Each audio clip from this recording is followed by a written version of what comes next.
Hello friends, this is your friend back with a new fanfic. What if Lost War Naruto went back with Fem Kurama and every Bijuu?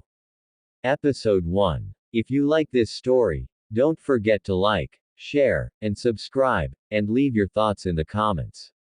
Now, after losing the greatest war in Shinobi history, Naruto is given one impossible chance to travel back in time alongside Fem Kurama and every tailed beast to rewrite destiny itself. Now, let's start. Everything was dark. He had failed. Things were not supposed to become like this. All his training, his friendship with Kurama and all other tailed beasts, all the efforts of himself and the whole Shinobi alliance, they were supposed to win. They were meant to go on, to defeat the Mad Uchiha duo and to stop the Jubi from destroying the world. But yet, despite all those things, they still lost. Madara Uchiha had won. All of their efforts were wasted. All his friends, all who cared for him were murdered by the wicked power of that revived bastard. And Madara was only short of one more thing to complete the Jubi again and become what he had deceived the poor Obito for a very long time in order to achieve, a god. Yes, Kurama was still inside Naruto.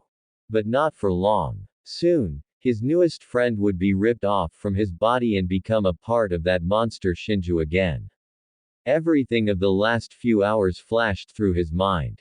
He remembered Kakashi's Sharingan being ripped off his left eye socket as he fell and died under Madara's Susanoo sword. He remembered the souls of the 4 revived Hokage being pulled away by the shadow clones with Rinnegan. He remembered Hinata and Sakura being impaled by an incredibly sharp root when trying to pull him out of the roots that were restraining him and away his chakra. He remembered Sasuke's Susanoo being shattered and the man himself being vaporized when trying to prevent a combined tailed beast bomb from the Sharingan-controlled tailed beasts from hitting a completely exhausted Naruto sprawling on the ground. Everyone, they sacrificed their lives to protect him, to allow him the chance to destroy Madara once and for all, and he failed them. He closed his eyes. Maybe if he had just given up from the beginning, this wouldn't have happened. So you decided to just give up like that. It's not like you, Naruto. He opened his eyes again. He was in the white room before, and Kurama and all the other tailed beasts were standing before him, looking down at him. Normally, he would have asked how they were able to meet again, but right now, it was not important anymore. Nothing was important anymore. Why shouldn't I give up? Everyone is gone. Madara has captured all of you. We lost. Naruto sighed heavily. All his energy seemed to be drained. He was flicked in the forehead by a tentacle of Yuki. Idiot. We haven't lost yet. Everyone out there is still fighting. Everyone sacrificed their lives because they believe that you shall be able to defeat Madara, not for you to sulk and give up like this. If you, Naruto, of all people, lose hope, there is nothing we can do anymore. But what can I do now? All my friends are gone, the Shinobi Alliance is, or is being destroyed. I don't know what I'm fighting for anymore. With those last words, Naruto collapsed on his knees, and for the first time in many years, he cried. All of his anger, sorrow, regret, despair and pain, everything he held in his heart seemed to have exploded and added to the stream of tears. You know, surprisingly, it was Shukaku who raised his voice. It was different from the way Naruto had known the beast for, it was sane. I don't quite understand much about you humans, but to me, if you hate someone, even if I cannot defeat him, I would try my best to make sure that whatever he was planning won't be able to work. I don't like you quite much, but I admired you for daring to stand up against me during that battle in the past. If I hadn't, I would have made Gaara destroy your little village when he finally became Cage. Nice idea, Shuki-chan. Chome chirped in. Even in this situation, the beetle could still keep her cheerful personality. Shukaku shot her a glare of annoyance at the nickname. But how can I do it? Madara must have begun Kurama's extraction for quite some time. Now I cannot even move. Son Goku's eyes gleamed. You know that you are not alone in this, right? Underscore. The extraction is nearly completed. Soon, the Jubi, and this world shall be mine to control. Madara's Rinnegan flashed hungrily when the red chakra of Kurama continuously flew into the mouth of Geto Mazo. Just a little more time, and his dream shall become true. Suddenly, the statue, and the ground started to rumble. What the? Madara startled, his concentration on the sealing technique faltered. What's happening? Cracks started to appear on the body of the Jubi. From within, lights and chakra could be seen flowing out. No, this is not supposed to happen, Madara cried desperately, pumping more of his chakra into the sealing jutsu, but all was in vain. Loud booming started to rise from inside the statue, and all of Geto Mazo's eyes snapped open and it screeched as if it was in excruciating pain. Oh she. Then everything went white. If there's something Naruto hated so much, it was being woken up suddenly in the middle of the night on an extremely uncomfortable bed. His whole body was throbbing with pain. That nightmare was incredibly real. And it's also strange and horrible, too. He could still remember quite clearly about his friends dying, his failure at beating Madara, the tailed beasts talking to him and a huge explosion. He groaned and burrowed his face deeper into the pillow. He didn't want to remind himself about that terrible dream anymore. Except there was no pillow at all. He was lying on a pile of straw in a shack, standing in the middle of what seemed to be the forest outside of Konoha. And in his arms was a big papery cylinder thing. What the? Naruto screamed and jumped out of the makeshift bed he was lying on. Then he realized. What the hell is wrong with my voice? His voice was now exactly what it was when he was 12. Well, he muttered. Kurama had better have a good explanation for this. Hey Kurama. What the heck is going on here? Naruto's sweat dropped as his eyes stared at the bizarre scene in his mindscape. Inside the cage. As he could count, there were 9 heads and a whole bunch of tails, tentacles, goo, wings, whatever. And they seemed to be struggling hard against each other. Hey! Stop pulling my tails. Get your tentacles off my butt, you perverted ox. Ack! Your tail. Your tail. You're strangling me. My wings. You're crushing my wings. So heavy. If this hadn't been an urgent situation, this would have been a very funny scene. What is happening here? Why are you guys all inside of me? And where are we anyway? After a while, Naruto had enough. He exploded. His voice drew the attention of the creatures behind the bars. Ah, Naruto. The fox head cried out in relief. A little help here, please.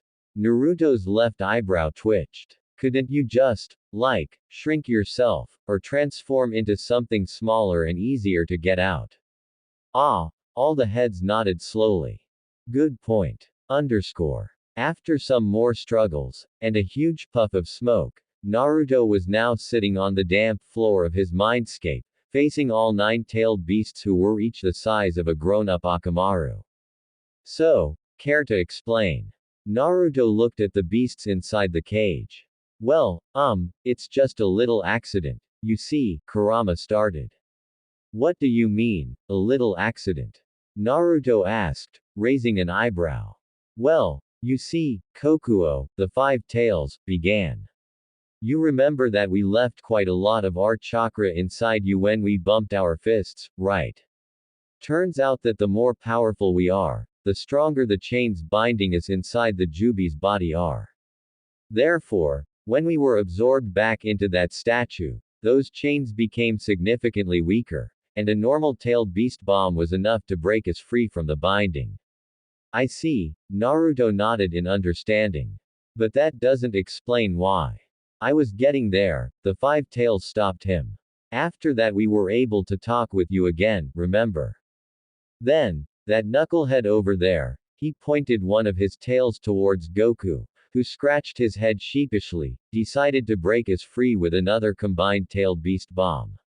I told them it would be dangerous, but sadly, no one listened, except for me and little Saikyo here. He rubbed the 6 tails head with another tail. So we did it anyway. and the Jubi's body was completely obliterated. So the Jubi's body was destroyed. Naruto nodded again. That's good, right? Yes, but, well, Kokuo suddenly hesitated. You know that the Jubi was the god tree, the source of all chakra in the world, right? When it was destroyed, all the chakra from inside it exploded in an instant with an extremely powerful force, and it somehow ripped us from that timeline and sent us back to the past. And it also pushed us into the seal in your stomach. Ooh. So that's why I have my 12-year-old voice, and why I was holding the forbidden scroll out there. We were sent back to the day I graduated from the academy. Naruto exclaimed in realization. But then, something crossed his mind. But what about the others? Did they get sent back to the past, too? The tailed beast shared a worried and regretful look. Naruto, Yuki said. A blast with enough power to send one back to the past will reduce everything to light particles. Not even Madara's strongest Susanoo could survive that explosion. It is incredibly lucky that you have us, otherwise you would have been erased from existence together with Madara and everything else. About the others, I'm afraid there's nothing you can do for them anymore, Naruto. Naruto's shoulders slumped. So in the end, it was nothing different. He still couldn't save anyone. He couldn't do anything to protect the people he loved.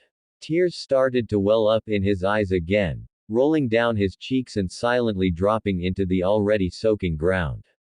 Then he felt something warm and fluffy wrapping around him. He raised his head, and saw Kurama embracing him with her red tails. It's true, Naruto, that you have failed them. But think, if you really feel that bad about it, then this is your chance to redeem yourself. We're in the past, when everything hadn't happened yet. Work hard, and stop Madara from completing his plan in this timeline. Protect everyone you love this time. Don't let them die meaninglessly like before. Besides, she added with a chuckle, look around you. This time you are not alone. You have us together with you now, and we are friends. Friends are supposed to help each other, right? Right. This time we're with you, Naru-kun. That Madara guy will not be able to ruin the future we create together anymore. Chome added cheerily. Naruto looked at all the beasts around him, his eyes widened. Every one of them was looking back at him with trusting and encouraging eyes, well, except for Saikyo and Chome, they don't have eyes anyway. A feeling of warmth suddenly bloomed in his heart, and he felt happy, and stronger than ever. He smiled, wiping tears away from his eyes and stood up. Thank you everyone. This time, I swear I will not fail. He raised his hand, and they bumped their fists again, strengthening the bond between them once more. Good job, my dear. Now go. Kurama pushed her Jinchurikis back. There is one person who needs to be saved by you right now. When Naruto faded away from their view, Matabi looked at Kurama. I can't believe even you can become motherly, Nei-san. Hey, the vixen chuckled. I can't believe it myself, either. Mizuki was smirking. Right after he finished this annoyance of an academy teacher, he would go find the demon brat, take the forbidden scroll from him and bring him together with it to Orochimaru-sama. Then he would become a sound ninja, and gain the power and fame he couldn't get being a mere teacher in Konoha. His train of thought was interrupted rudely when a foot landed on his face, sending him crashing into a tree nearby. I'll kill you for hurting Iruka-sensei. Multi-shadow clone jutsu. Mizuki's eyes widened in horror when the forest was filled, literally, with thousands of Naruto. Now, ready to die, bastard. The army of Naruto grinned wickedly while cracking their knuckles. Mizuki gulped. I'm screwed, am I? Yes. The whole army echoed before pummeling the poor traitor to the ground. Iruka was appalled seeing Naruto perform a forbidden ninjutsu on such a large scale. Not only that, the boy didn't even show any sign of fatigue after releasing the jutsu. And he defeated a Chunin-level shinobi just by himself.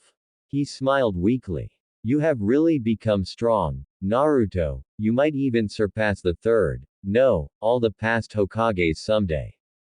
Haha. Guess I might have overdone it a bit. Naruto grinned sheepishly, while dragging a mess of flesh and bones called Mizuki along towards Iruka. The older man smiled, and waved at him. Leave that, Naruto. Come here and close your eyes. This was it. This was the time. Naruto could not ever forget this, even until the last day of his life. Congratulations, Naruto. You're officially a genin of Konohagakure. Once again in 2 days, or who knows how many days had passed, Naruto began to cry his heart out, this time on the chest of the older man. Wow. This photo was quite good, actually. I almost didn't recognize you in that new outfit. Hey, I had to retake it a few times, Gigi. Naruto answered the old Hokage with a foxy grin. He was standing in Konoha's Shinobi registration room with Hiruzen Sarutobi, the third Hokage, and his secretary, after taking the photos for his ID registration. The old man was smiling at him, while stamping the document which contained his CV in the photo. See, Naruto-kun, I told you changing your clothes would be a good thing for you. Yeah, I know. But I still don't like it very much. It doesn't have much orange on it, Mata-chan. His face twisted oddly when the two-tailed cat blew a raspberry at him in his mind. His new attire included a dark blue pair of trousers with orange flame-like stripes at the tip of the cuffs, a pair of fingerless gloves together with 2 medium-sized steel bangles, and a black sleeveless shirt which hugged tightly around his chest and torso, showing off his rather well-built body. His headband was tied firmly on his forehead. Naruto didn't notice it, but all the training he had done in the past actually did make his body a sight of attraction to any girls who saw it. Which was none, because he always hid it under the bizarre orange jumpsuit. That explains why only the Hyuga girl showed interest in you. X-ray eyes and everything. Ah, shut up. It's all thanks to Matabi when he first figured out the way to make the beasts appear out of his body. 2 days ago. You know what, this is kind of boring for you guys, right?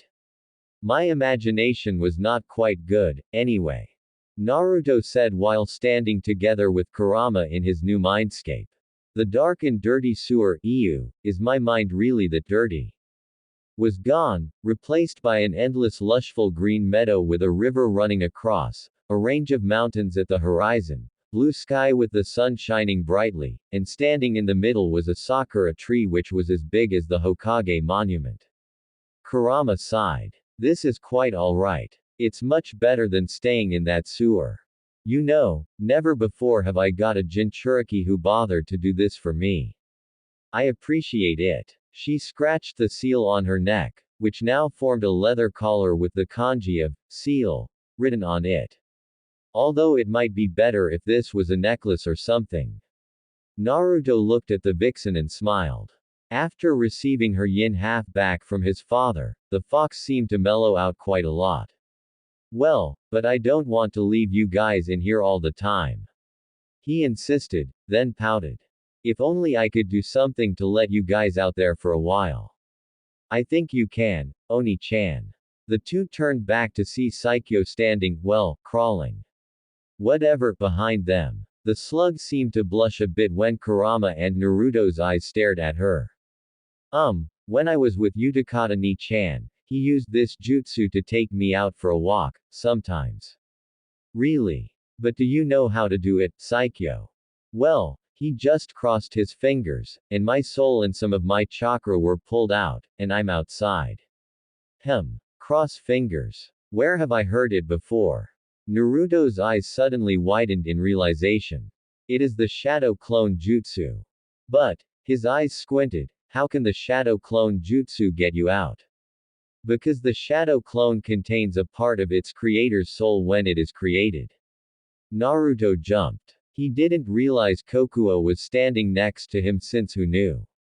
You see, Kokuo explained, unlike a normal clone jutsu, a shinobi cannot perform tangible clone jutsu without some kind of blueprint and catalyst as a base. In the shadow clone's case, a part of your own soul is both the blueprint and the catalyst. That part of your soul stays in the clone as it exists, and returns to you when the clone disappears. That's the reason why the clone has a personality, which is yours, takes the form of yourself, and returns its memories and experiences to you when it disperses. Therefore, instead of your soul, if you use another soul and chakra to perform the technique, such as ours, you will be able to send us out as shadow clones, and it takes whatever forms we want it to be. He stopped, seeing the long face of Naruto. You didn't understand anything, did you? Naruto nodded dumbly. The five-tailed horse facepalmed. Next time, try to simplify your speech, Kurama chimed in. Naruto cannot understand anything longer than 50 words. Naruto pouted. That's so mean. Underscore. Tailed beast shadow clone jutsu. Smoke filled the entire room, then dispersed, revealing 9 figures standing in front of Naruto. But they were not the tailed beasts. At least, not anymore. Instead, there were 5 girls and 4 guys. And they definitely looked human to Naruto. Isobu, Chome and Matabi simply chose a form that looked similar to their ex-Jinchuriki, albeit with some distinctive features. Isobu's eyes, instead of a blank purple like Yagura's, were brown and spirited, his gray hair was spiky similar to the head of his beast form, and there was no scar on his face. Chome's hair, instead of mint green like Fu's, had a brilliant saffron shade with some red streak and a ponytail. And Matabi looked like a twin of Yugito, except for her bright blue hair and a rounder chin. However, Naruto almost facepalmed when he saw the other tailed beasts in their human forms. Shukaku took the form of a teenage girl with tomboyish sandy hair tied into a ponytail on the back of her head. She wore a sleeveless white top which looked suspiciously like a sports bra, showing off her bare midriff and navel, and a very provocative pair of jeans which couldn't hide anything, just enough to cup her round and not make it look like a pair of panties. But with her rather flat chest, the cute big yellow eyes and the constant scowl on her face which looked suspiciously like a pout, she looked just like a little girl who was trying in vain to become lovely. Son Goku's form looked like it was ripped off from a certain shonen martial art manga. His hair had the same shade of red as his fur in beast form, but so spiky it seemed to be at the level of impossible. His body was tall and muscular, and he wore a sleeveless orange and blue set of martial art gi, showing off his well-built arms, with a blue belt and a pair of boots. But the weirdest thing in his body was a tail behind his butt instead of 4, which wrapped around his waist like a furry belt. Kokuo was a middle-aged man with white short hair spiked at the back similar to his horns in his beast form. His outfit was simple, a gray jacket and a pair of khaki trousers, together with a pair of sandals, which looked kind of weird for a know-it-all like him. The truth was, Naruto couldn't look at him without imagining him in a blue suit with a red tie on his neck. Saikyo appeared in the form of a young girl. Being a slug in beast form, she let her snowy white, ground-touching long hair drop down her forehead as a straight bang, partly hiding her ruby-red eyes from view. Her white dress and purple long-sleeved shirt made her already pale skin even paler. She exuded a regal and ladylike aura. It's cute, but somewhat scary. It's just like she was an 18-year-old woman stuffed into the body of a child. And she called him Oni-chan. Naruto almost shuddered at the thought. Yuki, surprisingly, was the most normal. He became a tan and bald man with a black, short beard that screamed, badass, and a muscular body that could not be mistaken for a professional wrestling champion.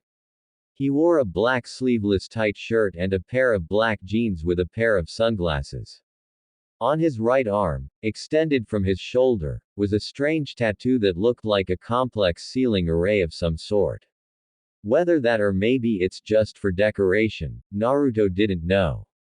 Finally, Kurama donned the form of a beautiful woman with short pink hair tied into a big ponytail by a blue ribbon behind her head. She wore a sleeve-detached blue and black traditional yukata-like dress with no neck and only 2 pieces of blue cloth covering her front and behind, revealing her white thighs and her rather bountiful cleavage. Her long, smooth legs were hidden under a pair of long blue stockings. And a pair of orange fox ears and a fluffy tail sprouted out of her head and butt. Note to self, Naruto thought, half of the tailed beasts are otaku freaks. Wow, it worked better than I thought, Kurama said, rubbing her newly acquired D-cup, giving poor Isobu a nosebleed and a slap on the back of his head by Matabi. So cute. Chome squeezed like a fangirl, and squeezed Kurama in a crushing glomp, making the fox girl flailing her arms hysterically. Can't breathe. Yeah, that's cute, Matabi sighed, reaching out her hand to pry Kurama out of Chome's crushing grip. But you can't go outside looking like this, Nei-san. But this looks good on me. Kurama protested. Yeah, but the ears and tail, the cat girl pointed out while facepalming. Kurama pouted, making Naruto shudder, snapped her fingers, and the fox's ears and tail disappeared. By the way, Naruto-kun, Matabi continued. I won't let you go anywhere with those silly orange clothes on your body.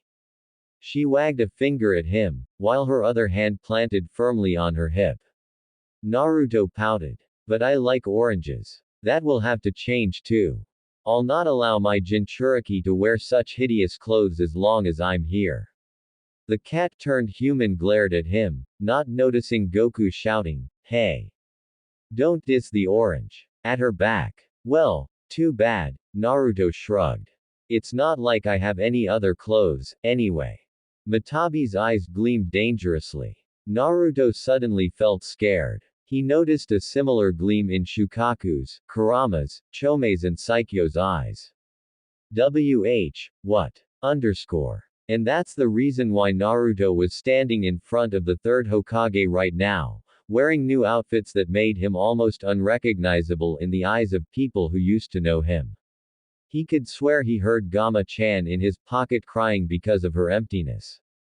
The first time Naruto saw Sarutobi, he had to do his best to refrain himself from jumping him and giving him a bone-crushing hug.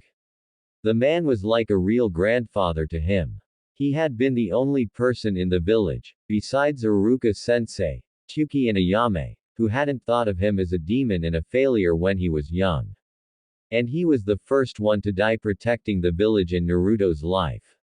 The last time Naruto saw him, the old Hokage was a corpse revived by Orochimaru, and he had to watch his soul being ripped off his body right in front of him, without being able to do anything to help. Despite being able to restrain his body, he couldn't help shedding a drop of tears. Here Naruto, your registration is completed. Remember to go to your classroom at 8 a.m. tomorrow to hear your team selection, alright? The Hokage gave Naruto his stamped registration with a smile. He grinned back, and nodded. Speaking of team selection, it should be right. Old man. Fight me. The homage seat is mine today. Now. Konohamaru jumped into the room, shuriken on his hand, and tripped on his scarf. Just like old time, Naruto rolled his eyes. Ow. That hurt. Konohamaru whined, while rubbing his bruised forehead. Then he noticed Naruto. Hey. You tripped me, didn't you? Naruto's left eyebrow twitched. You tripped on your own, idiot. He deadpanned. Hey. No one talks to me like that. With that, Konohamaru jumped at Naruto, intending to punch him in the face. But Naruto easily sidestepped the boy, then grabbed his outstretched arm and twisted it to his back. Right on cue, the teacher of Konohamaru, Ebisu, jumped into the room. Hey, let go of him, brat. He is Hokage-sama's grandson. Konohamaru glared at Naruto. Now that he knows who I am, he can't do anything to me, peef, he's just the same as everyone. But that only made Naruto's eyebrow twitch harder. You think I give a damn, moron.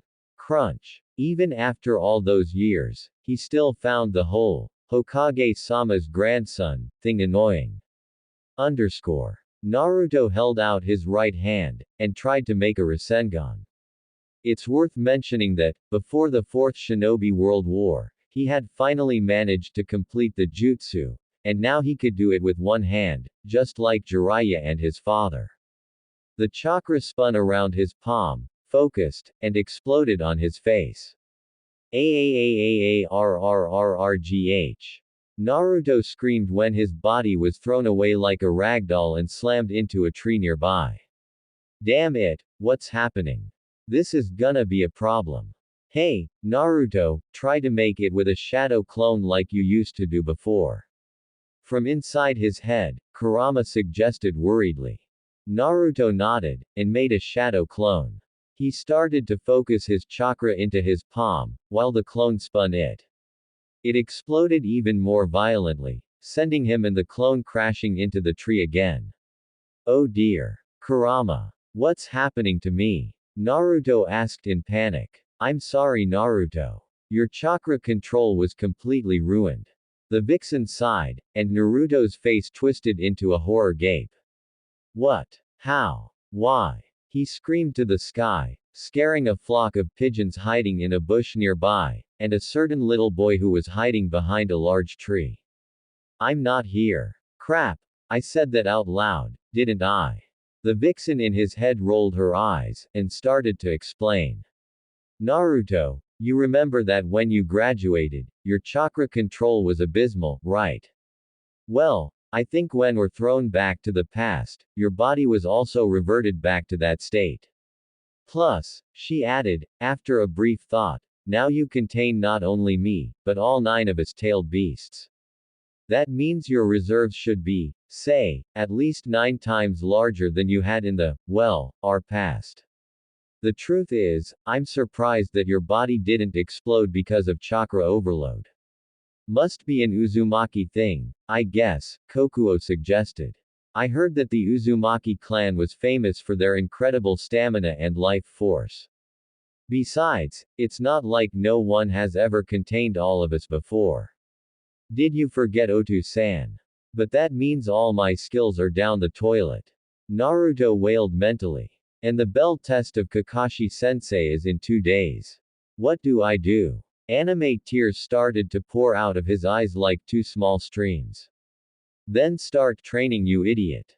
Kurama chided him. Don't you realize that you're wasting your time crying? Oh, and someone has been following you for almost an hour. Ah, I forgot. Stop hiding and come out here, Konohamaru. From behind the great tree, the grandson of the third peeked out. As expected of my boss. You noticed me right away. He exclaimed, jumping out of his hiding spot. What are you doing here, Konohamaru? Naruto asked. Didn't you go back with that Ebisu guy? Nah. You're way cooler than him, boss. Konohamaru shook his head. Hey boss. Please teach me that lovely jutsu you used to defeat the old man. Naruto had heard this request before. This time, he couldn't help but break into laughter. Why do you want to learn it? It's just a joke, you know. Honestly, I didn't think the old man was such a pervert, Naruto said after finally calming himself down. It doesn't matter. I need to learn it to defeat him. Konohamaru shouted. Then I'll become Hokage. If I can do that, everyone will acknowledge me. The boy's rant was stopped by Naruto's fingers poking his forehead. Idiot. If being Hokage was that easy, everyone would be Hokage. The Hokage hat only belongs to the best shinobi. You don't become Hokage for people to acknowledge you, you become Hokage because people acknowledge you. So, he flashed a smile which looked disturbingly similar to that of a certain green beast of Konoha. Work hard, and gain everyone's respect first. But that will take too long. Konohamaru protested. Besides, Ebisu-sensei didn't teach me anything good. Then you can train with me. Naruto grinned. You think there is a shortcut to becoming Hokage? If you want to become one, you have to train your way out, just like me. Now let's get to training, we don't have all day. Shadow Clone Jutsu. Konohamaru's eyes widened when a dozen of Naruto's appeared on the training field. Then he grinned. Yosh. I'm not gonna lose to you, boss. Underscore. Hey boss. I finally made it to the branch. Hehehe. Damn it. Even Konohamaru is better than me now. Bam. Crash. Crash. Damn. I still can't get it. Naruto climbed out of the hole he had made when drilling his face on the dirt after blasting off his tree again. Konohamaru, who was now already on a pretty high branch, laughed. Ha ha ha. I beat you, boss. Just you wait, brat. Naruto yelled back. I'll catch up to you right now. Underscore. Unknown to the two spirited boys, two pairs of eyes were watching them from afar, at the other side of the training ground. Wah, wah, wah, that's Ebisu, who was gaping like an idiot as Naruto was teaching Konohamaru better than he ever could. It's okay, Ebisu. I can't believe it, either. And that's the third Hokage, who was patting the poor special Junin's shoulder while frowning. There is really something very wrong with Naruto today. Hey, is that Naruto? No way. When did he become so hot? He looks even better than Sasuke. Peef. There's no way he could be cooler than Sasuke-kun. Right. Naruto groaned, and slammed his head on the table. It's all your fault, Mata-chan. Now I'm going to have fangirls. You have just overestimated yourself there, dude, Yuki chuckled. Ah, fangirls, Naruto could feel Isobu shudder in his mind. They're a nightmare. Remind me of the time Yagura became Mizukage. What? Yagura had fangirls. Duh. You think he's always the homicidal maniac who wants to destroy bloodlines. Before Madara got a grip on him, he was quite a popular boy. Genius, handsome, just like the duck-ass over there. Naruto was in his classroom, waiting for the team assignment. It had been too long since he last sat in this room. Everything was still the same, from the board, the tables to his classmates. This time, he carefully chose a seat far away from Sasuke. He did not want to experience his first kiss once more. But you liked it. Kurama sang inside his head. Naruto gagged mentally. URK. That's disgusting, Kurama. I told you to never remind me of that again. But there was no way his tenants would leave him alone with that. Ooh, I almost forgot about this. Is he a good kisser? Chome chimed in, obviously interested, much to Naruto's horror. Oh, you don't even know anything, Kurama grinned evilly. Damn you, Kurama. Naruto shouted in his mind, while his face reddened in the real world. The five girls in his head giggled. Sigh. Girls are so troublesome, Goku drawled, and then yelped as Matabi bonked him on his head. Speaking of Sasuke. The boy was sitting at the desk 5 rows down from his, in his, emo mode, as Naruto preferred to call. Looking at him, Naruto's stomach felt twisted up. The images of Sasuke's defect, the battle at the Valley of the End, their meeting at Orochimaru's hideout, the battle at the Samurai Bridge, Sasuke sacrificing himself to protect him from Madara, everything rushed back into his head like a tsunami, and he had to try his best to stop himself from collapsing and bawling like a baby again. This time, I won't let that happen. Believe it. Sasuke seemed to notice Naruto staring at him. He scoffed, and turned away. The mood was ruined immediately. HMPH. Ungrateful bastard, Naruto huffed in his mind, which earned a giggle from the girls inside his head. Loud stomping noises started to rise from the corridor outside. It must be Sakura and Ino, battling for the seat next to Sasuke, again. 3, 2, 1. Crash. And there they are. Ha! I win, pig. Sakura declared triumphantly, laughing at Ino who was gasping for breath next to her. Both their hair were tattered and their clothes were messed up, maybe because of the catfight when they were in the corridor. But when Sakura saw Sasuke-kun, her hair and clothes went back to their perfect condition in a blink, and she screamed like a banshee. And how did she do that again? Who knows? Maybe some kind of genjutsu, or even magic.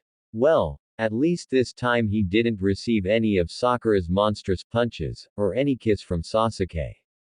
Underscore. First of all, I want to congratulate you all for passing the graduation exam. Uruka started. From now on, all of you are shinobi of the Hidden Leaves village. A loud round of applause rose up from the students. However, Uruka continued, you are still only genin, which is the lowest class of shinobi in the village. You have to perform duties for the village, gather experiences and skills in order to be promoted to higher ranks. So today, you will be assigned into 3-man teams, and each team will have a Junin sensei. You will follow that sensei's instructions as you complete the missions you are assigned. And now, I will announce the members of each team. Now, Team 1. But Naruto didn't hear Uruka anymore. His eyes were sweeping around, catching the image of all his old friends, the rookie 9. The ones who had always fought beside him. The ones who had offered their own lives to protect him. The ones whom he always considered his precious people. And the ones he had failed to protect. Sakura and Ino were still annoying. Shikamaru was still lazy. Choji was still munching constantly on his chips.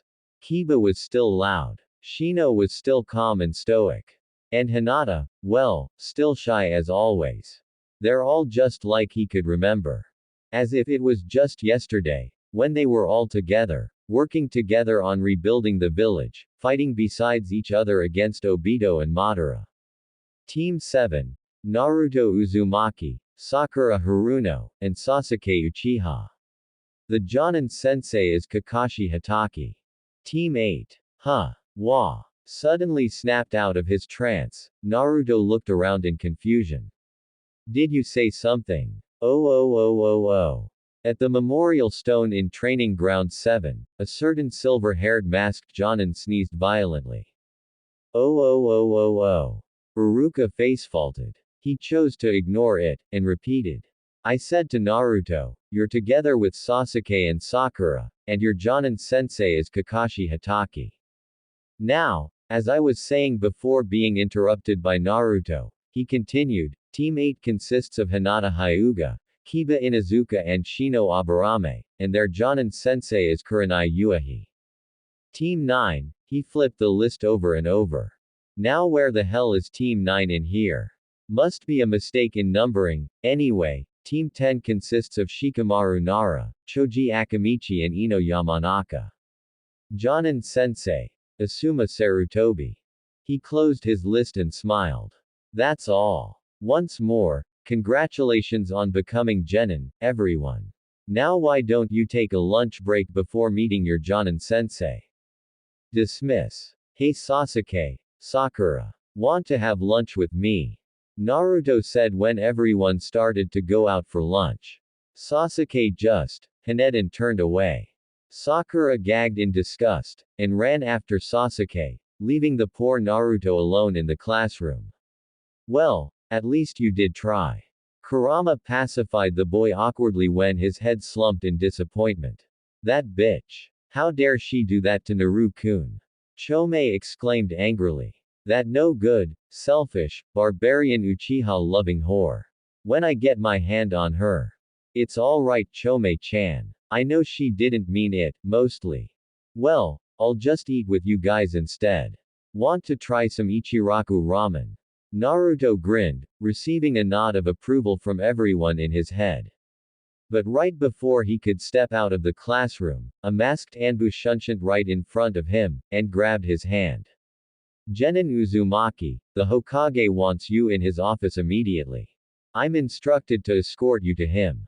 Naruto was confused. What did Gigi want to do with him at this time? Underscore. Naruto Uzumaki has arrived, Hokage-sama. Good job, Neko. Let him in. Said Anbu opened the door, and pushed Naruto into the room. I can walk by myself, you know, he glared back. The Anbu member just stood there quietly, ignoring Naruto's protest.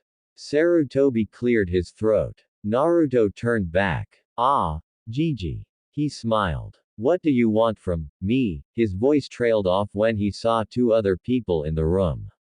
Shikaku Nara and Inoichi Yamanaka. Sit, Naruto. The voice of the Hokage seemed harder than usual. What's wrong, Gigi? Did I do something wrong? Naruto asked worriedly, his eyes darting across Shikaku and Inoichi. And what are Shikaku-san and Inoichi-san doing here? Oh god, don't tell me you're going to throw me into jail. That painting in the Hokage monument is just a joke, I swear. He finished in panic. The Hokage sighed, and rubbed his nose bridge. It's nothing like that, I just want to talk to you about something, Naruto. Then his voice hardened again. Naruto, tell me the truth. What happened to you the last few days? Huh. There's nothing wrong with me. Naruto lied nervously, hoping the Hokage would catch it. He didn't. Naruto, I'm the one who had been taking care of you for 10 years. I know your personality and your abilities just like my own hands. The professor narrowed his eyes.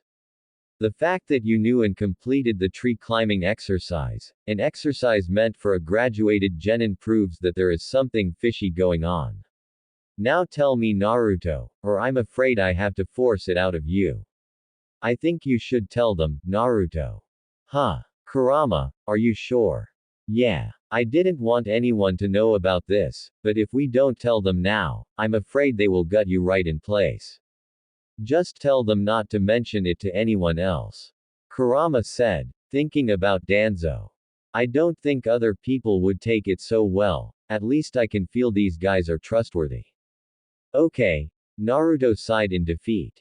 I'll tell you. But first, Gigi, can you tell everyone in this room to get out and seal it? Oh, Shikaku-san and Inoichi-san can stay, he added when the two men started to protest. The Hokage hesitated, but finally nodded. 3 Anbu appeared from their hiding spots and flickered away. After all Anbu were removed from their position, Sarutobi's hands weaved through hand seals, and a barrier was erected, isolating the room from the world outside. It's done. Now Naruto, tell us. Well, it might sound absurd, but, Naruto took a deep breath. I'm from the future. That was the most absurd story I've ever heard in my life. I know, Gigi. I couldn't believe it myself when I first heard it. After Naruto finished his story, the eyebrows of the 3 older men in the room were twitching like crazy. So, let's recap, Inoichi asked with a strained voice. You fought a man assumed to be Madara Uchiha, got captured, had the Kyuubi extracted from your body, and then somehow all 9-tailed beasts escaped from their container, squeezed themselves into your body, and pushed you back to the past. He is Madara Uchiha, but yeah, that's basically the story. Naruto answered with a nod. And you expect us to believe that bullshit? The older blonde man snapped at Naruto. Madara Uchiha has been dead for half a century. He was killed by the first Hokage in the battle at the Valley of the End. And there is no way a human body can handle the chakra of all 9-tailed beasts. And time travel. Oh please, like that can ever happen. But I'm telling the truth. Why don't you guys believe me? Naruto snapped back, his voice was full of irritation. Well, even to me, that story was too unbelievable to be the truth. Not helping, Kurama. Actually, there is a simple way to confirm his identity. All 3 other males turned to Shikaku. Well, Hokage-sama, you are the one who is closest to Naruto since he was born, right? So just ask him something only you and Naruto know about. If he can answer it right, then he is the real Naruto. The pineapple head man shrugged lazily. Silence. Tell me again, how the heck didn't I think of something like that? Because it's such a drag. The Nara man shrugged again. Okay Naruto, the old Hokage asked, after a sheepish moment. What did I give you on your 10th birthday? What did you give me? Naruto squinted his eyes, trying to remember. Oh, I know. That's Gamma-chan. I have her right here. He reached down his weapon pouch and pulled out the toad-shaped wallet. Oh, And you also gave me exactly 365 free coupons for Ichiraku ramen. Free ramen for a year. Sarutobi facepalmed. Yes, he is Naruto. Only Naruto could remember the amount of ramen coupons he spends each year. But that still doesn't prove what he said was right, Inoichi protested, then insisted. I request a memory check on him. I don't think that's a good idea. Wait, Naru-kun. Just let him do it. The voice of Chome suddenly rose in Naruto's head. What are you trying to do? Naruto asked back warily. There was obviously something not right here. Oh, you'll see. The beetle chuckled. Evilly. A chill started to creep on Naruto's spine. You're not going to harm him, are you? He's my friend's dad. I'll not allow you guys to harm him. Naruto yelled in his mind in panic. Oh please, we're not going to do anything harmful to him. She snorted back to him. Permanently. I heard that. But Naruto couldn't say anything more, because Inoichi had already had his hand over his head. After a minute, the man let out a girlish scream and slumped to the ground. All the other men in the room suddenly cringed and felt an intense urge to cover their crotch. A roar of laughter echoed through Naruto's head. What have you guys done to him? Naruto mentally screamed in horror. Oh nothing, Shukaku answered between snickers. Just gave him the best wedgie I've ever done. Another roar of laughter. You guys are so cruel. He's telling the truth, Inoichi gasped out, his voice full of pain and humiliation. Oh. So it is true that you are now the Jinchuriki of all nine-tailed beasts, huh Naruto? Sarutobi asked when Inoichi finally managed to stand up, while mumbling about something suspiciously sounding like, cursed bully demons. I assume you can fully control them, right? Well, yeah, but I won't use the word, control, Gigi. They were my friends, my partners, and I will never force them to give me their power against their wills. Naruto chuckled. Naru-kun, we love you. The cringing returned with full force. This is a very crucial matter, Naruto, the old Hokage said in a very serious tone. You do understand that if this piece of information leaks out, there will be wars, don't you? Naruto nodded. Of course I do, Gigi. That's why I asked you to kick everyone out and seal up the room. But why did you let us know? Me and Inoichi, I mean.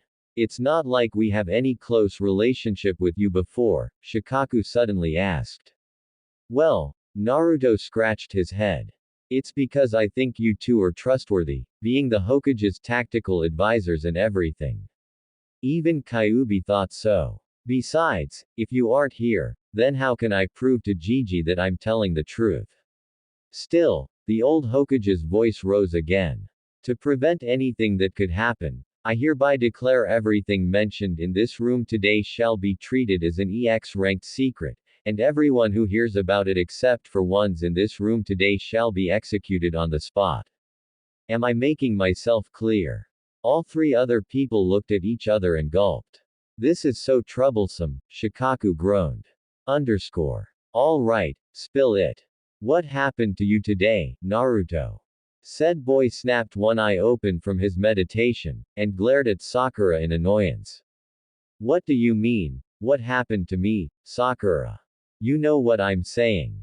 The girl screeched. What's that with all the new clothes and acting cool and everything?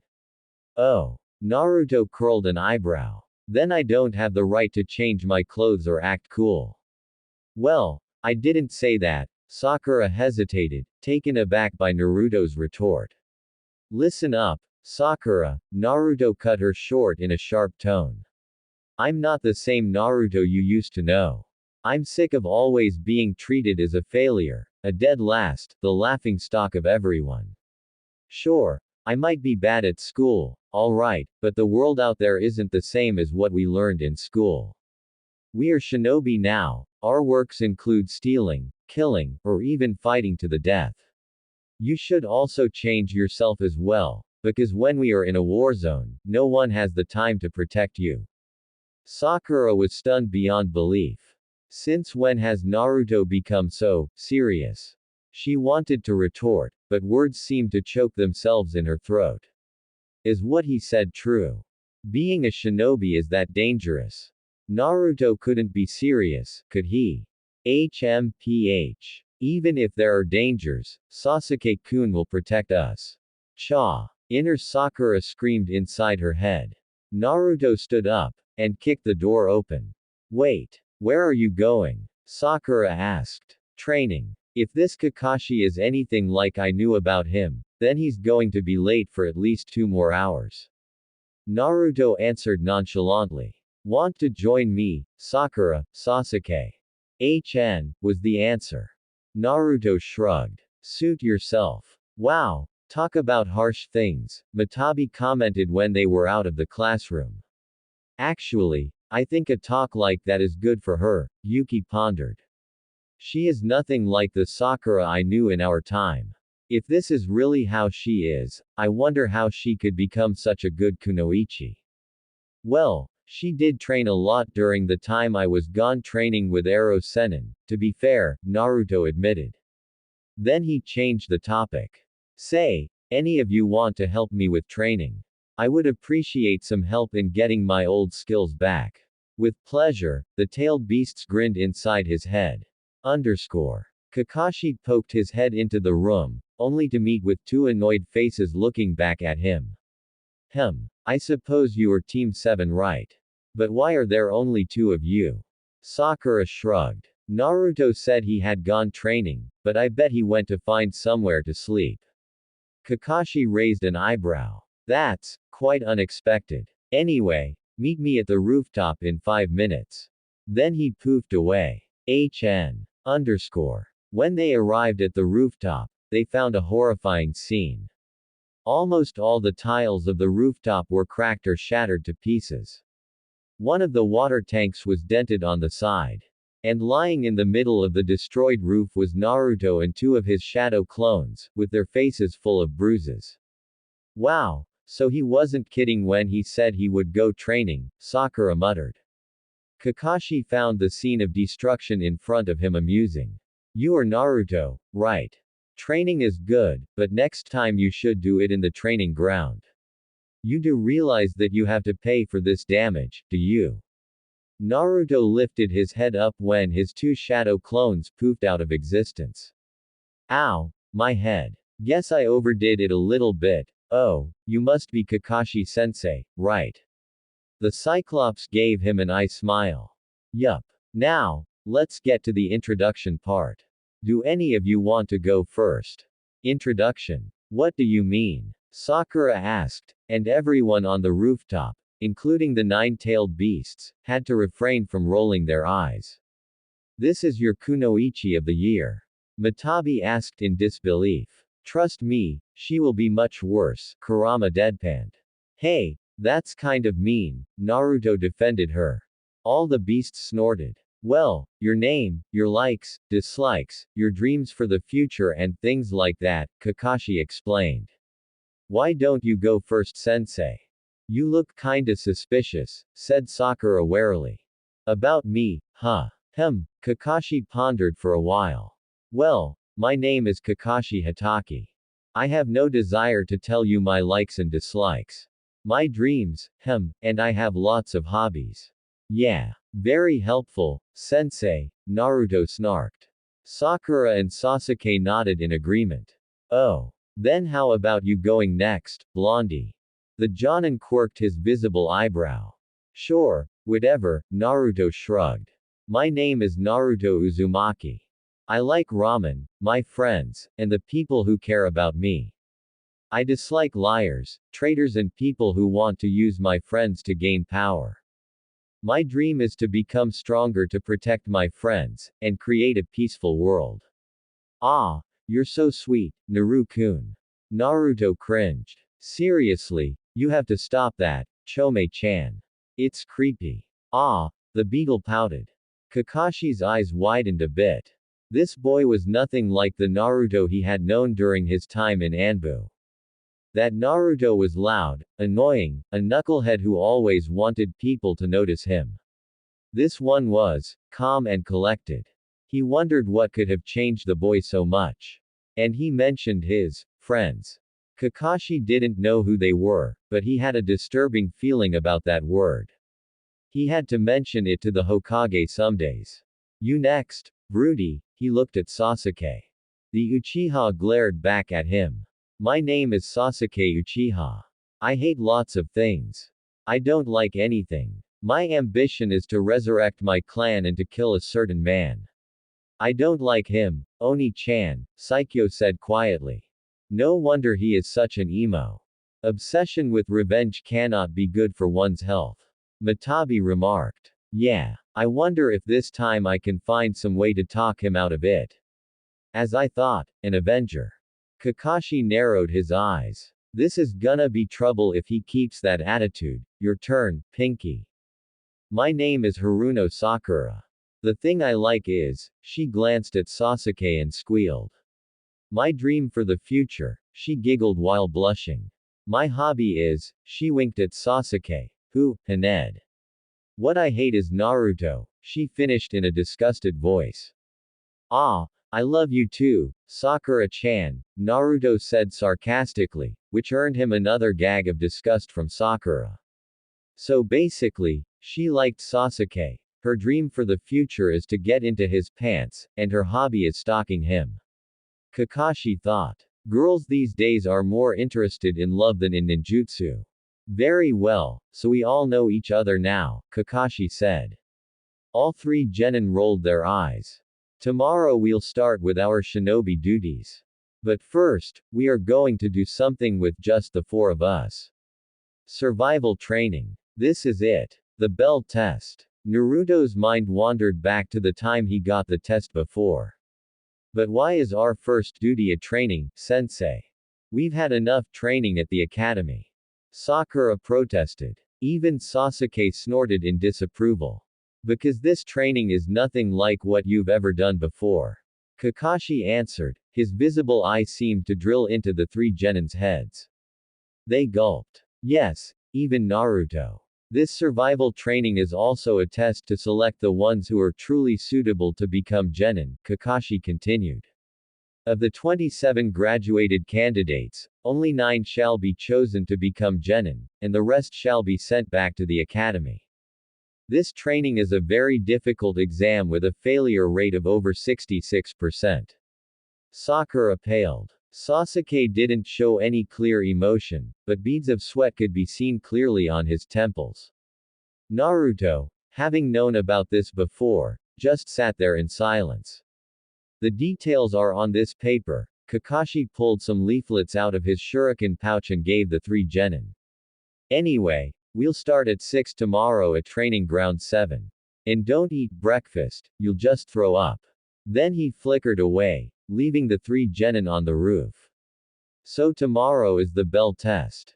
This time I'll show Kakashi sensei I'm not a useless dead last anymore. Yeah, you will. But what are you going to do with the mess you made here? Naruto looked at the almost destroyed rooftop, and groaned. Naruto arrived at training ground 7 at 8, only to find Sakura and Sasuke, whose faces looked like zombies, glaring at him. Where the heck have you been, you idiot? Sakura growled. Ichiraku's, of course, Naruto answered. You don't expect me to go to war with an empty stomach, do you? Kakashi-sensei told us not to have breakfast. She screeched. And we're not going to war, this is just a training session. Well, the no breakfast part was not mentioned in the leaflet he gave us, right? Naruto shrugged. Besides, he said this training was a test. I don't know about you, but I need my body at the top level before taking any test. Hearing that, Sakura didn't ask anymore. She just sat down and rubbed her growling stomach, trying her best to calm it down. Here. She raised her head and widened her eyes when she saw a meat bun in front of her face. Eat up. I don't have much money, so I could only buy these. It's not much, but still better than an empty stomach, right? Naruto grinned while throwing another one to Sasuke. You didn't have breakfast either, did you? Eat up. Sasuke scowled. I don't need your pity. Oh come on, this is not the time for empty pride, Naruto snorted. If Kakashi-sensei is anything like I've heard about him, then we must throw everything we have at him if we want to have a chance against him. Those words finally got Sasuke's attention. What do you know about him? He demanded. Well, Naruto started, Kakashi-sensei was well known all over the elemental countries as Kakashi of the Sharingan. Due to the fact that he has a Sharingan hidden under his Hitai-8, Sasuke's body stiffened against this information, and he had used it to copy over 1,000 jutsu of his enemies. He is one of the very famous shinobi who brought victory to the Leaf in the Third Great Shinobi World War, together with the fourth Hokage himself. No way, Sakura gasped. Our sensei is that strong. But how did he have the Sharingan? He's not an Uchiha, Sasuke questioned. Dunno, Naruto shrugged. He felt that it's better not to tell Sasuke about Obito yet. But we can already tell that Kakashi-sensei is not someone we can afford to underestimate. Sasuke didn't say anything for a while. Then, he grabbed the bun and devoured it in one gulp. Sorry guys, I got lost on the road of life. Naruto deadpanned when his teacher arrived at the training ground at 9. You know, that was the lamest excuse I've ever heard in my life, sensei. And by that, he meant, still the lamest excuse. Is that so? Kakashi raised his visible eyebrow. Then I promise next time you won't hear it anymore. You're not gonna be late again. Sakura asked hopefully. No, I'll make a different excuse, the Cyclops Eye smiled.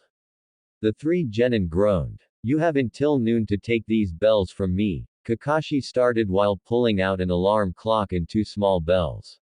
Those who cannot get a bell by noon get no lunch, and will be tied to one of those stumps while I and your teammates eat right in front of you. And the one who doesn't have a bell fails, and will be sent back to the academy. But sensei, in the pamphlet you said that we're allowed to use weapons. Isn't that dangerous? Sakura asked. Oh, you won't be able to touch me if you don't come at me with intent to kill, the Jonin waved her off. Now, start when I say. With a flick of his hand, 5 shuriken flew from Naruto's place towards Kakashi. Then without any pause, Naruto pulled a kunai out from his shuriken pouch. Only for his arm to be bent around, the point of the kunai aimed at his neck. Hasty, The voice of Kakashi rose behind him. I haven't said, start, yet. Too fast, Sasuke and Sakura couldn't help sharing the same thought. I can't even see him moving. Just like old times, Naruto grinned. You'd better look at your back, sensei. The tip of another kunai touched the back of Kakashi's flak jacket. You used the shuriken as a distraction not only to pull out a kunai, but also to create a shadow clone to ambush me, Kakashi said with an eye smile. Pretty clever, I must say. Well then, now it's time to start. He burst into smoke, and the genin leapt away from the clearing. I don't understand what you're thinking anymore, Naruto. Oh, chill out, Kurama. It's been a long time since I last challenged Kakashi-sensei. Besides, Sakura and Sasuke need a little time to figure out the meaning of the test, right? Then why don't you just tell them already? The vixen asked. Naruto grinned. Because it's no fun. Kurama face pawed. Hey Kakashi-sensei, I challenge you. Kakashi lifted his eye from his Ika paradise. Well, aren't you a little bit off? Naruto didn't say anything. He lowered his body into his taijutsu stance. Oh. Flashback. Ow. How did you even do that? Naruto screamed, holding his bruised left eye after receiving a vicious punch from Goku. Your problem lies in your fighting stance, Naruto. The ape in his human form answered, surprisingly calmly compared to his usual loud voice. Your battle style is just like that of a brawler, only consists of attacking blindly while leaving you with a lot of dangerous openings and no way to defend yourself if your opponent counterattacks. But I've defeated many powerful enemies with that style. Naruto protested with a pout. And you were nearly dead in most of the cases, Kurama chided from inside his head. Do I need to list them out? Having your body impaled by hundreds of ice needles, letting a fourth of your tenketsu sealed, your heart being damaged to the point that even I and that Tsunade lady together almost failed to repair. Alright. I get it. Naruto growled in frustration. So what can I do now? It's not like I have the time to think of a new style. Goku scratched his cheek. I don't think I can teach you a completely new style in only one day, but I think you can try this. End flashback. Oh. With a kick to the ground, Naruto launched himself towards Kakashi like a bullet. He threw a flurry of punches and kicks at Kakashi, but the Jonin blocked every hit with only one hand. He was fast, but attacking recklessly like this won't do him any good. Damn it, Naruto thought when breaking away from Kakashi. He's too good. Remember Naruto, Kakashi was not a Jonin in name only. Kurama said. You're lucky he didn't just punch your head off, Goku dryly noted. Right. Attacking directly is out of the question, time to try some new thing. He threw another quick punch at Kakashi's chest, only for the Jonin to stop it with his empty hand easily. Is that all you got? How disappointing. Poor Kakashi. He didn't take his eye off his Ika paradise, so he couldn't expect Naruto to quickly grab hold of his wrist mid-punch. What the? With a loud cry, Naruto pulled the restrained arm towards him and elbowed Kakashi on the stomach. With his other hand holding his precious Ika, Kakashi couldn't do anything to block the incoming attack in point-blank range. The hit almost knocked the air out of Kakashi's lungs. Hey, it worked. I told you. The sudden attack also proved to be quite a distraction as a shadow clone of Naruto rushed in from behind and tried to grab the bells on his belt. Damn. With a quick spin, Kakashi kicked the clone, making it disperse and threw the real Naruto away a few feet. The genin landed on his feet, and grinned. How's that, sensei? So shocked you cannot even speak a word. He turned my strong point into a weak point, and exploited it so well he could land a hit on me while using it as a distraction, Kakashi thought, reckless, but quite effective. Naruto really is full of surprises. I'm surprised. I must admit, I've underestimated you, Kakashi said, snapping his book closed. It seems I can't keep reading Ika while fighting you. And he put the book back into his shuriken pouch. Finally decided to play seriously, huh? Then let's see how good you really are, sensei. Kicking the ground again, Naruto once more closed the distance between them and launched another punch at Kakashi. The older man immediately caught it, and also blocked the other punch aiming at him from the left. One trick won't work twice, Naruto.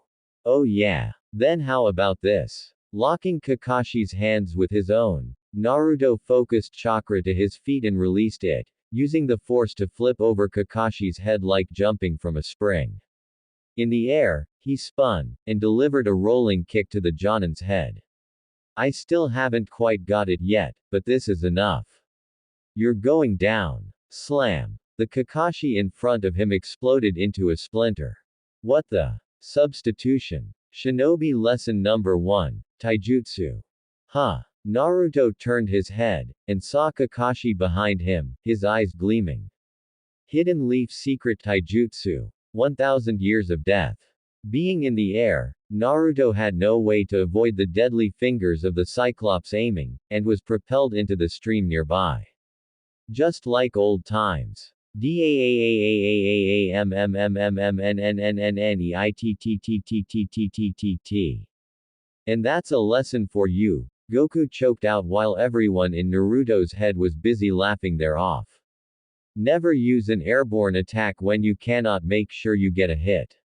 All those times, and I still get struck by that stupid technique, Naruto growled. But I'm not done yet.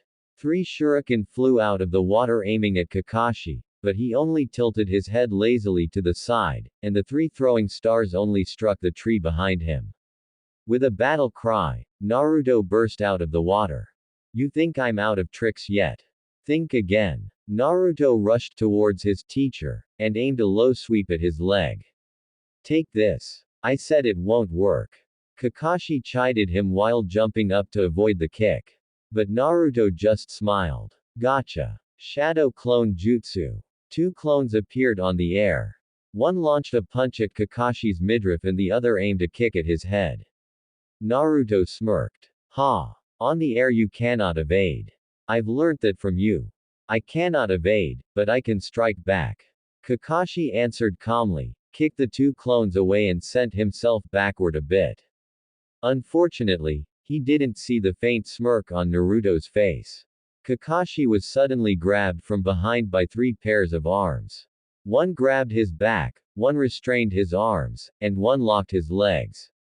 No way! Kakashi, visible eye widened in horror. The shuriken from before, they're shadow clones. The bells are mine. Naruto shouted triumphantly, leaping at the Jonin who was now bound helplessly to the ground by his three clones. Only to crash into a log, proof of Kakashi's substitution. Oh man. Substitution again. No fair. There was no sign of Kakashi on the clearing anymore. Sakura was speechless. No way, how can Naruto be so good? He almost got Kakashi-sensei. Looking for someone, Sakura. The girl screamed and jumped back when the voice of Kakashi rose next to her ears. Shinobi Lesson Number 2, Genjutsu. And the man faded away in a storm of cherry blossom petals. After a minute, Sakura's mouth foamed, and she fainted. Okay, that was anticlimactic. Sasuke was angry. Naruto, the loser, had fought Kakashi Hatake, their Jonin-sensei, the man who was known as Kakashi of the Sharingan, according to him, to a standstill. Somehow, that dead last even seemed to have forced the Jonin to run away. Since when has that loser become so strong?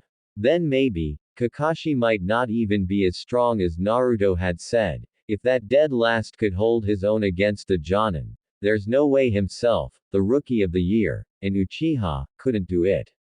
He jumped down from the tree he was hiding, facing Kakashi on the clearing. So the mighty Uchiha finally came down to face me, Kakashi drawled. Such an honor. You're weak, Sasuke snidely remarked. Couldn't even beat a dead last like Naruto. Oh. But can you do anything better than him? Kakashi smiled. The question seemed to touch Sasuke's ego. He snarled. I'm nothing like those losers. You can only say that after you get the bell. Kakashi said. The bells on his belt rang as if taunting Sasuke.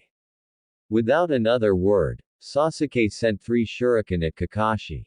And just like with Naruto, the Jonin easily sidestepped the projectile weapons. The shuriken flew past the Jonin, cutting the rope hidden behind him, and a bunch of knives were launched in the direction of the older man. Hidden trap. Good idea, but not enough. Kakashi jumped aside, and the knives lodged themselves on the bark of a tree behind him. Sasuke took the cue and jumped towards the retreating man, and delivered a kick on Kakashi's head. The Jonin blocked the kick easily with his arm. You know, Naruto did try this, and failed. Don't compare me to that dead last. Sasuke yelled, and using Kakashi's blocking arm as a mount, he spun and delivered an axe kick towards Kakashi's face, upside down. The bells were right in front of him. He lashed out his hand, trying to grab them. Only for Kakashi to grab his extending arm and throw him away like a ragdoll. Sasuke's back slammed into a tree. He grunted in pain, struggling to get up. Damn it. It seems the last Uchiha is not as powerful as rumored, Kakashi taunted, and Sasuke snapped. Weaving his hands through familiar hand signs, he performed the jutsu the Uchiha clan was famous for.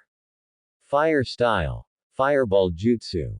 A huge ball of fire blasted out of his mouth, aiming at Kakashi, who seemed to be too shocked that a genin could perform such a chakra-wasting technique to avoid it. Sasuke smirked when the raging inferno engulfed the Jonin. The flame died down, leaving nothing. Not a charred corpse, not a burning flak jacket, not a Jonin rolling around in flame, nothing. He's gone, but where? Shinobi lesson number 3, ninjutsu. Sasuke couldn't even turn his head around when a pair of hands grabbed his legs and pulled him underground. Well, the last Uchiha really was head above the others, Kakashi said sarcastically, walking away. Damn it, the difference in power was too much. Sasuke gritted his teeth while glaring at the Jonin's back, which was getting farther and farther away. Hey, Sakura, wake up. Sakura groggily opened her eyes, and saw Naruto kneeling right above her face. She screamed and punched the boy on the chest, making him stumble back a bit. Wahaha. What the hell did you do, you pervert? She demanded, her finger pointed shakily at Naruto, who was now wincing and rubbing his chest. Just want to wake you up, princess. There's only 1 hour left until the deadline. Sakura's eyes widened. 1 hour left. There's no way she could get a bell from Kakashi-sensei with only that amount of time. It meant she would be sent back to the academy, and she wouldn't be with her Sasuke-kun anymore. Then what? What can I do? She stammered. Tears started welling up in the corner of her eyes. We'll think about it later. I have some suspicion, but it will have to wait until we dig Sasuke up. I said I don't need your pity. Sasuke scowled again when Sakura and Naruto finally dug him up from his burial hole. Will you just spare me your dramatic brooding, Sasuke? Naruto snapped. If you don't pull that huge stick out of your hand, it will someday get you killed, maybe even before your so-called ambition comes true. It's not a so-called ambition. Sasuke protested angrily. Naruto ignored him. You said that you have some suspicion about the test, right Naruto? Sakura asked. Since Naruto gave her the donut in the morning, she had felt a new strain of respect towards the blonde boy.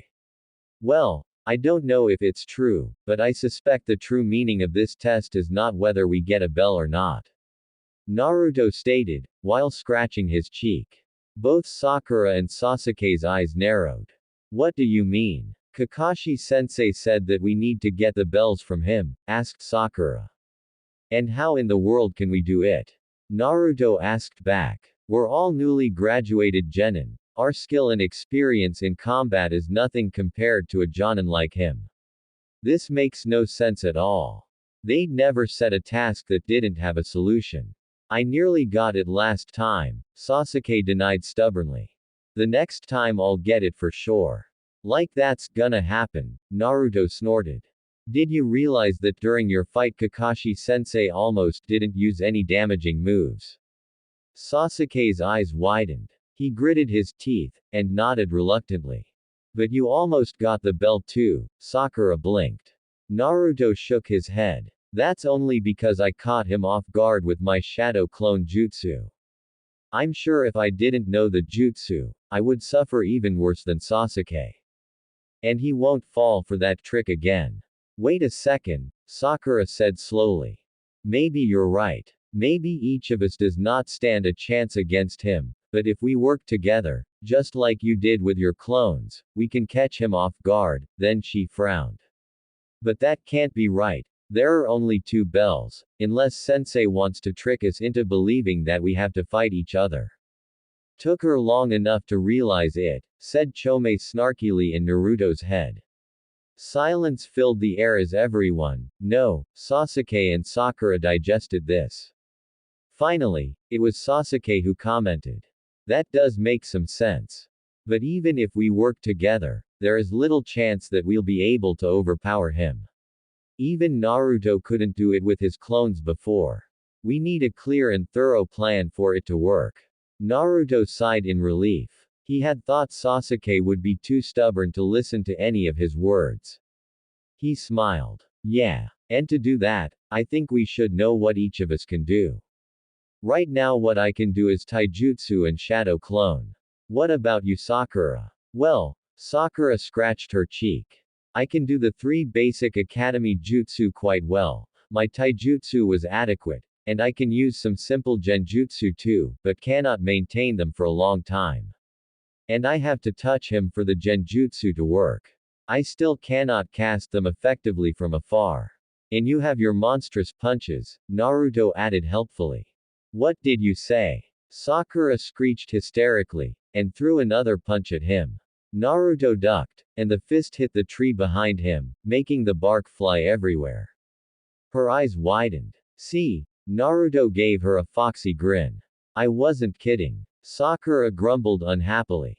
And I'm good at taijutsu, shuriken jutsu and some fire-style ninjutsu, Sasuke concluded. Very well, I got a plan. Prepare to hand over the bells, Kakashi-sensei. Kakashi lifted his eyes off his book. You again. Haven't you learned anything since the last time? It will be different. Naruto grinned confidently, his index finger pointing at Kakashi. This time we got a plan that will surely take you down. Shadow Clone Jutsu. Kakashi thought when the Naruto clones charged him and unleashed a relentless barrage of punches and kicks. Just like before, Kakashi easily blocked all the attacks, but there was something that didn't seem right. Naruto's attack was different from before, reckless and full of openings. Could it be fire style? Phoenix Flower Jutsu. A blizzard of fireballs appeared in the sky above the Jonin and rained down on his head, intending to set the whole clearing on fire. Kakashi's visible eye narrowed. So Naruto did convince Sasuke to work with him. Kakashi spun, kicking all the Naruto clones away, and he flashed through a series of hand signs. Wind style. Great breakthrough. The wind technique blew the fireballs away, revealing a rain of kunai and shuriken hidden inside the fireballs. Shit. Pulling out a kunai himself, Kakashi quickly deflected the deadly weapons falling down at him. In about 5 seconds, the clearing was littered with shuriken and kunai. Wasting no time, Naruto rushed in with his clones, and started attacking Kakashi with his own taijutsu again. I told you, this will not work, Kakashi stated when fending off the relentless attack of the boy. We don't need it to work, Naruto grinned, because we already won. The punches of Naruto and the clones suddenly turned to grapples, locking Kakashi's hands in place. Just like before. Then I will just repeat what I did. Kakashi silently melded his chakra, readying himself for a kawarimi. Only for a bone-shattering punch to land on his back. Kakashi's eyes widened. He was pushed into the weapon field at what moment he couldn't know, and Sakura was right next to him, her fist cocking back. What the? Shanaru. With her favorite battle cry, Sakura launched another devastating punch at Kakashi's exposing back. At the same time, her free hand reached out at the bells on his belt. Using substitution to switch with a shuriken on the field and trying to grab the bells when the boys distract me with their jutsu, Kakashi chuckled under his mask. They actually figured it out. This team has great potential, if they are able to pass. Kakashi spun, and used the momentum to throw Naruto at Sakura. The blonde boy slammed hard into the poor girl and fell on the ground. Kakashi glanced at his belt. The bells were still there. Good. Right on cue, the ringing from the bell on the alarm clock echoed through the field. Well, what do you know, Kakashi said in amusement. Time's up. And you three didn't get any bell. Who said we didn't get any bell, sensei? The voice of Sakura rose from the human pile. She pushed himself up, and lifted her hand. She was holding 2 bells. What the, when did you? Kakashi looked down in panic. The bells, which were both on his belt just a few seconds before, had gone. Right at the time Sakura's punch connected with your back, she put you in a simple genjutsu to trick you into seeing the bells still being on your belt, Sasuke, who was walking out from his hiding place in the woods nearby, explained with a smirk. And she only had to swipe the real ones from there when you were still thinking that you got us. Very good Sakura, you got the bells, Kakashi sighed in defeat. And I must say, the teamwork of you three during that last attack was By far, one of the most impressive I've ever seen in a genin team.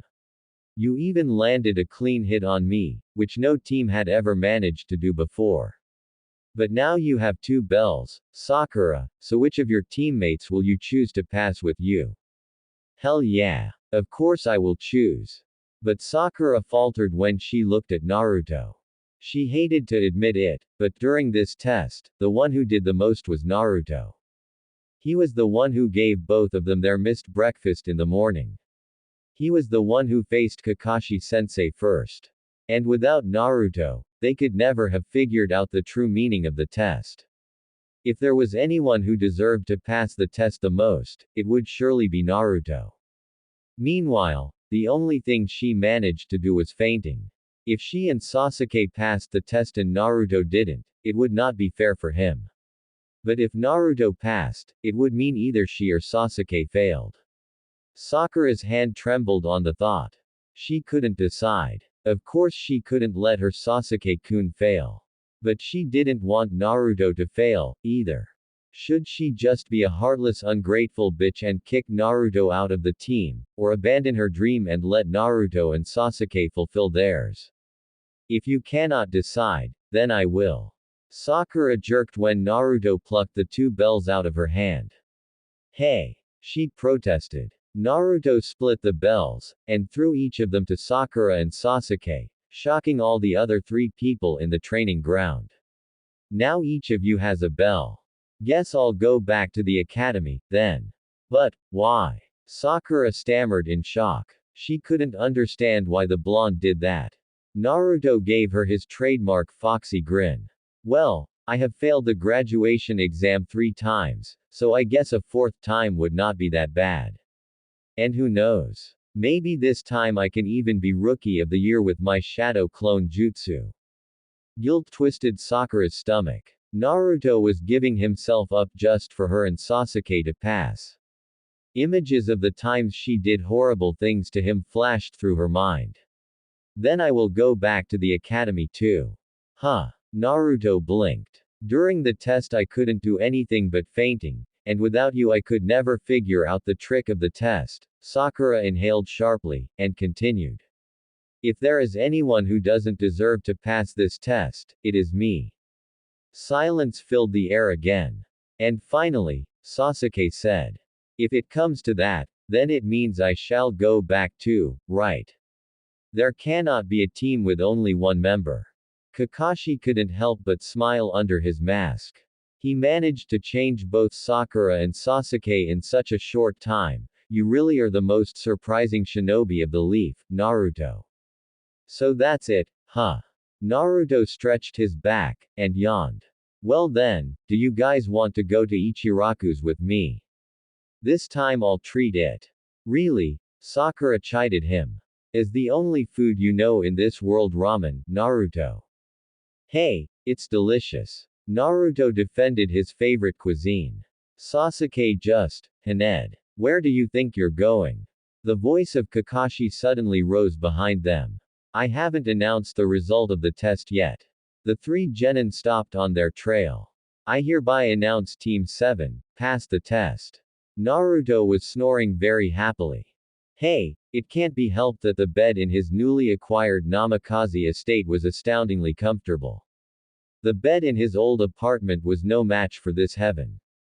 And for how he acquired it, PFF'd, Naruto might be a little bit slow, but he definitely isn't a fool. He already knew who his parents were, damn it. So it's just a matter of asking the old man, and this comfy little house was his.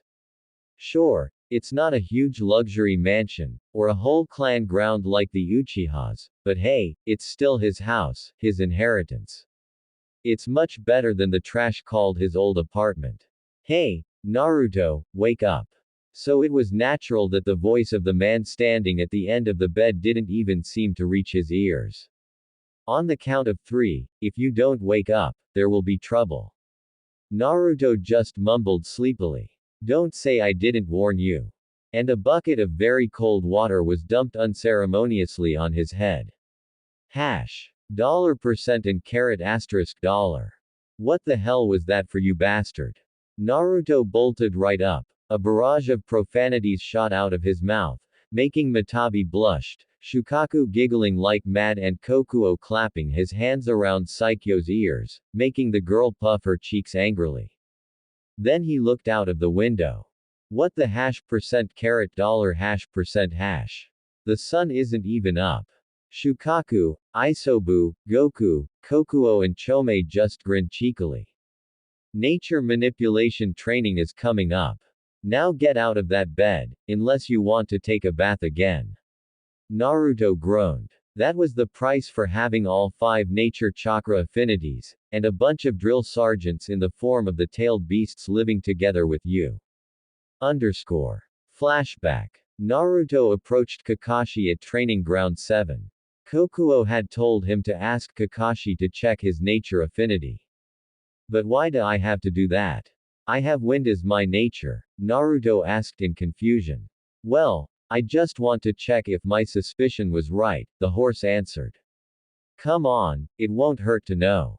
Well, but asking that out of the blue may make Kakashi-sensei suspicious. Oh, I know. Hey Kakashi-sensei. Can you teach me how to use fire jutsu like Sasuke, please? Kakashi lifted his eye off his book. Nature manipulation is an advanced skill, Naruto. Why do you want to learn it so soon? Well, I cannot do anything else except for taijutsu and shadow clones spamming, Naruto shrugged. That was the truth though, the more destructive techniques of his were all unavailable at the moment. So I would like to, improve my arsenal a bit. After all, Sasuke can do it, and he is a genius just like me. I guess that's true, Kakashi admitted. He rummaged through his shuriken pouch and pulled out a piece of chakra paper. But first we have to check what your affinity is. Channel your chakra into this piece of paper and we will know. Naruto received the paper, and channeled his chakra into it. The paper was shredded into exactly 100 little square pieces. 25 of them were burnt into ash, 25 crumbled to dust, 25 turned into small balls of paper, and 25 were soaking wet. Kakashi dropped his book. So, what kind of affinity do I have, sensei? End flashback. 3 hours later, the 5-tailed beasts returned, dragging behind them an unconscious Naruto. Let me guess, Kurama sighed, rubbing her temples. He overloaded his mind with shadow clones again. Yeah, Kokuo admitted. I've warned him that using too many shadow clones in training would be dangerous, but no, he just didn't listen.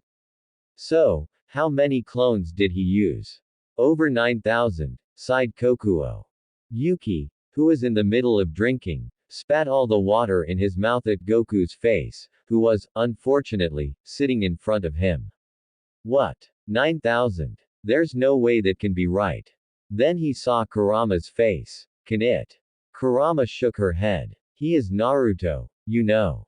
But that doesn't even make sense. The octopus man sputtered. I know his signature jutsu is the shadow clone, but how in the world did his brain survive after all those memory backlashes? And there is no way the backyard of this house could hold such an absurd number of people at the same time. It's just like the whole population of Kumogakure. Kurama rubbed her temples again.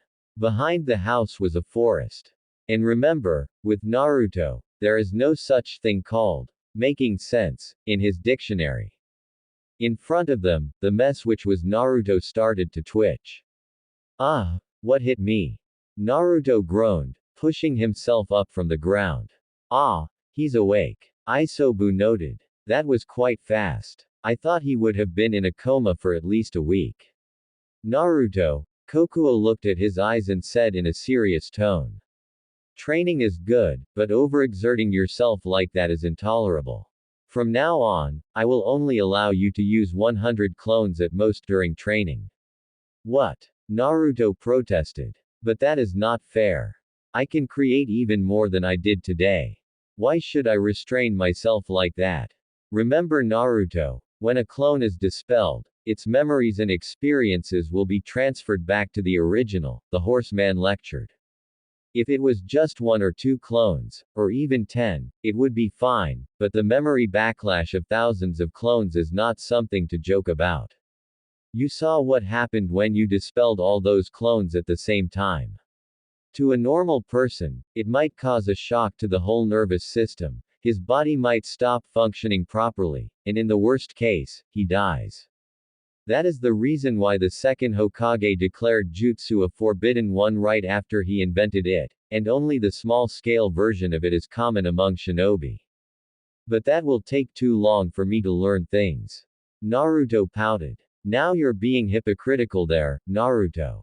Don't worry, Naruto-kun. Training in nature manipulation is not something you can do in just a few hours, Matabi said, while putting a huge pot of potato soup on the table.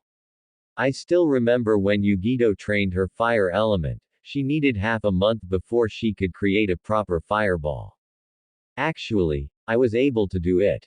Matabi stopped dead on her path. Yeah, already got the wind element done. It is just a matter of memory.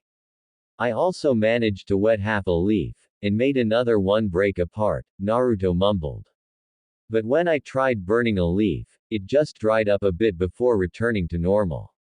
And I can't seem to get lightning at all. It just doesn't feel right. Yuki and Matabi were appalled. During their almost eternal life, they had never heard of anyone who could do nature manipulation in just a few hours. That's also our impressions when we first saw it, Shukaku said dryly. Goku, Chome and Isobu nodded in agreement. Either this boy was a genius, or a complete idiot. Only someone without anything in his head could absorb knowledge that fast. Hey, I'm not surprised, Kurama commented. After all, you're my Jinchuriki. A hint of pride could be heard in her voice. You like him. How cute. Chome cooked. Kurama's face became beet red. I'm not. Someone's in denial, Chome said in a sing-song voice while running away from her sister, laughing like mad. Kurama snarled and leapt, intending to choke the breath out of the beetle girl's lung. You'll never catch me. Don't push your luck, bug. 2 black spheres appeared on Kurama's hands. Naruto was startled. If she used that attack inside the house.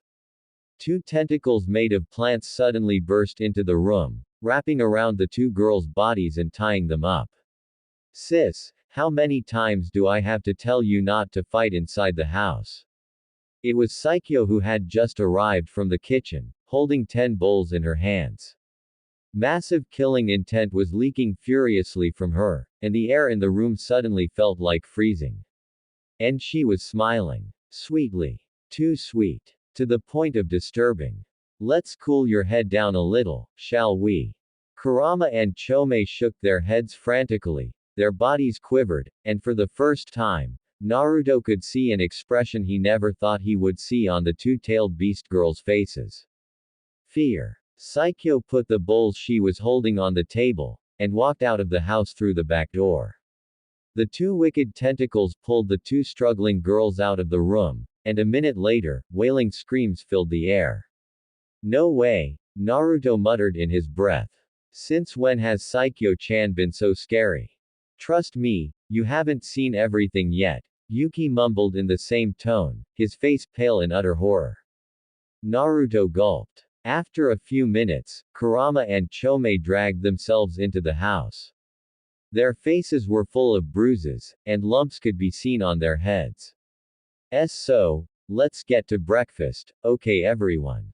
The food is getting cold, Matabi said, trying to break the awkward moment. Everyone nodded, still a little bit shaken, and got on the table. Wow, this is so delicious. Naruto tasted a spoon of his soup, and his eyes widened. Did you make this, Matabi? Actually, it's Saikyo who made it, the cat girl answered. Honestly, I don't know where she learned how to cook. Tailed beasts usually do not need to eat. Utakata ni-chan was an awesome cook, the slug girl said with a shy smile. He taught me how to cook in our free time, so, mine can't even compare to what he could do. Are you kidding me? Naruto exclaimed in disbelief. This is the best food I've ever had, besides Ichiraku ramen. You're so awesome, Saikyo-chan.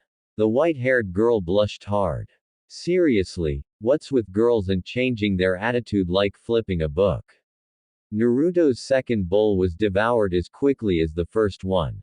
Underscore. Do you really think that will work, Naruto? Kurama asked anxiously. I've thought about it for a while, Naruto answered. He will have to know about it, sooner or later. And I think it's better if he knows about it right now, when he is still sane and thoughtful, rather than later when Orochimaru messes his mind up with the curse mark, or when Obito pumps into his head his load of biased images. Wow. I can't believe you, of all people, could think as a strategist. Naruto pouted. Hey, I'm not that bad. The blonde Jinchuriki had arrived at the Hokage tower. He knocked at the door of the Hokage's room, and a "come in" was heard from inside. Ah, Naruto, the old Hokage greeted him with a smile. How do you like your new house? Awesome, Gigi. Naruto smiled back. I've never slept in anything so comfortable before. Then his smile disappeared, replaced by a serious expression. Hey Gigi, I want to talk to you about something. It is very important. Oh. Sarutobi raised an eyebrow. And what could that be? The Uchiha massacre, Naruto said shortly. The old Hokage stiffened. Then he looked at the corners of the room. Neko, Inu, Hitsuji, you're dismissed. The air in the corners shimmered a bit, then became quiet and still again. Sarutobi weaved through hand seals, activating the privacy barrier of the room again. Then he turned back to Naruto. I trust you know what really happened during the massacre in your timeline, right Naruto? Naruto nodded. Of course I did, he stated. But I think there is no way Itachi could do that alone. I suspect that there must be someone else who helped him that night. The Hokage's eyes narrowed. And why do you think that? Chakra, of course, Naruto shrugged. I've faced Itachi some times before, and even in his prime, he didn't have enough chakra to use his Mangekyo Sharingan techniques too much. Hell, as far as I remember, a clone with a third of his chakra couldn't use the Mangekyo at all. So how in the world did Itachi murder a whole clan with hundreds of people, all equipped with the Sharingan, and some were Jonin, Anbu or even Hokage candidates alone when he was just, well, 15 or something like that? Sarutobi sighed. The Naruto of the future was incredibly sharp. All right Naruto. The truth is. Underscore. After hearing the story from the Hokage, Naruto's body trembled like crazy. Not from fear, but from rage. It was nothing like the story Obito, or even Itachi, told him in his timeline. So that means you have known about this for 3 years. Naruto gritted his teeth, and didn't bother to tell Sasuke a word. Sarutobi nodded solemnly. The council was against it. Besides, I fear that if Sasuke knew, he would go mad from the revelation. You fear. Naruto's voice was now full of anger and disbelief. And you prefer other people planting lies into his head and making him even crazier.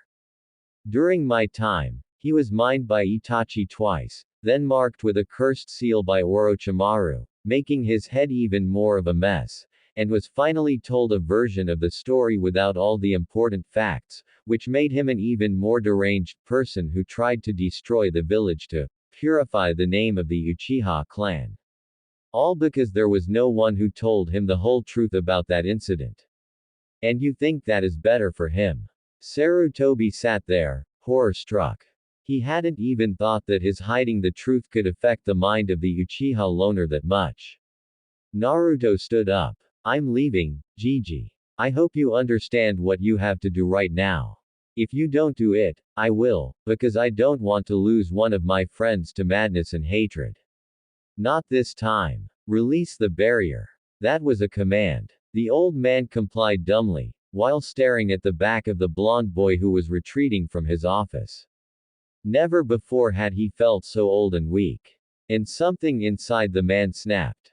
Anbu. He barked, and an Anbu member flicked into the room. Go find Jiraiya, Sarutobi gritted his teeth, and bring him to my office immediately without delay. He would not allow this to prolong any further. The will of fire shall burn once more. Underscore. Sasuke was surprised to see the Hokage, together with a white-haired old man he didn't know, standing at his door. What do you want? He scowled. The Hokage didn't smile. Sasuke, we want to talk to you about the Uchiha massacre.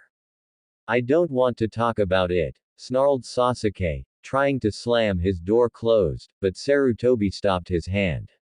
Trust me, the information I bring here might completely change your view about the whole incident, and even about Itachi, your brother. Sasuke's eyes narrowed upon hearing the name. Then, after a few seconds, he said, "Come in." Underscore. So what is the information you want me to hear? Sasuke snapped rudely. Sarutobi and Jiraiya sat down at the table. First, I want to introduce you to Jiraiya. He's one of the legendary Sannin, and is the head of Hidden Leaf's spy network. Sasuke just glared at the white-haired man, and nodded. Now, before we start, I want to ask you, the Hokage continued. Do you know about the Kyuubi's attack on Konoha 10 years ago? Sasuke was confused. What was that story related to his clan's massacre? I don't see any. Just tell me, Sasuke, the Hokage cut him short with a sharp glare. Sasuke gulped, and answered. Yes, I do. The Kyuubi suddenly appeared in the outskirts of the village on October 10 and started attacking the village for no reason. The fourth Hokage killed it, and lost his life in the process. That is the story you've learnt at the academy, Sarutobi nodded. But the truth is, there actually was a reason for the attack. During that night, there was one person who sneaked into the village, released the Kyuubi from its Jinchuriki, and used it to attack the village. What is a Jinchuriki? Sasuke questioned. The container of the beast, Jiraiya answered. The Kyuubi has been sealed inside Jinchurikis of Konoha for 3 generations. As I was saying, the old Hokage continued, at that night, a person sneaked into the house of the Jinchuriki, attacked her while she was giving birth and killed her midwife, as well as my wife Bawako Sarutobi, before breaking the seal, unleashing the Kyuubi and taking control of it to attack Konoha. There was evidence of usage of the Sharingan on the beast that night. The old man placed a few photos on the table.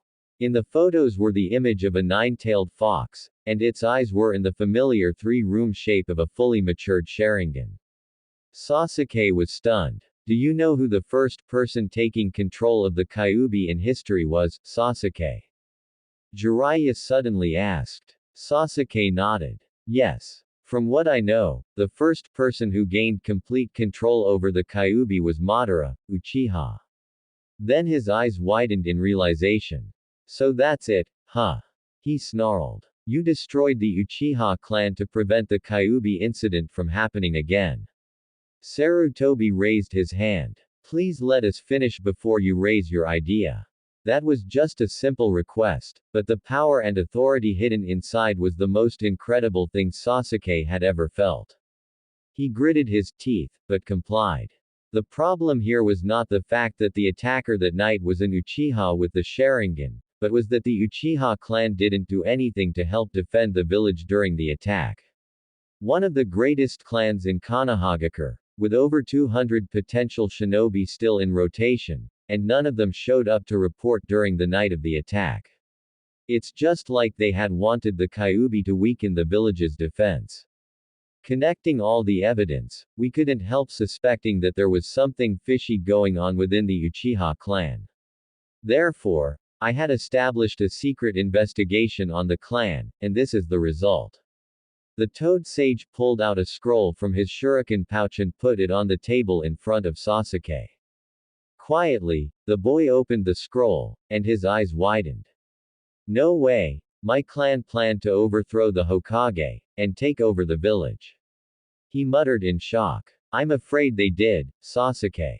And it seems they had planned and prepared for this since the night the Kyuubi attacked the village, during which the Uchiha clan members were absent from the Uchiha clan ground, the Hokage nodded gravely. And the night of the massacre is the estimated date of the breakout of the coup. According to the constitution of Konohagakure, attempting a coup d'état is an action that might cause wars and thus shall be executed for treason against the village. But why did you use Itachi for your dirty work? Why Itachi? Because of you, Itachi had been forced to murder the whole clan. His own clan. Do you know what it feels to have your own family murdered right in front of you? Not to mention he had to do it himself. Do you understand how that hurts? Sasuke screamed in rage. I understand what you want to say, Sasuke, but I haven't finished yet. Sarutobi shook his head. It's true that Itachi accepted the mission voluntarily, but that was where everything went wrong. The true mission of Itachi was not killing the entire Uchiha clan. What do you mean? Sasuke gritted his teeth. The old Hokage pulled out another scroll. See it for yourself, Sasuke. Sasuke snatched the scroll from the old man's hand and ripped it open. Then he almost dropped it because of his shaken hand. Rank S. Reason. Attempting coup d'état on Konohagakure's government. Target. Fugaku Uchiha. Hikaku Uchiha. Inabi Uchiha. Yashiro Uchiha. Teka Uchiha. Tadama Uchiha. Sayuri Uchiha. Many names were written in the scroll, but not the name of every member of the clan, as far as Sasuke knew. The date in the scroll was the day of the massacre, and the signature at the bottom of the scroll was written, very clearly, in the familiar and unmistakable handwriting of Itachi Uchiha, with a fingerprint of him next to it. Sasuke's lips were cold and numb. But this is, he stammered in shock. It is, Sasuke, the Hokage nodded. This is the official documentation of that mission, signed by Itachi himself. That mission was issued for secret execution of only the ringleaders of the coup. Then, when he told me that he murdered my clan to measure his capacity. He was lying, the Hokage nodded. He must have thought the betrayal of the Uchiha clan would be too much of a shock for a boy who was proud of the clan like you, Sasuke. Then why did he kill even my mother? She didn't do anything. She is not even on the list. And how could you know that Itachi didn't go mad and killed other people in the clan? Sasuke screamed. Tears started to form in the corner of his eyes. Sarutobi shook his head. I'm afraid I don't know anything about your mother, Sasuke. But I'm sure that the one who killed all the other members of the clan was not Itachi. Take a look at these pictures. He tossed some more photos on the table. These are the photos captured from the forensic investigation on the corpses of some members of the Uchiha clan.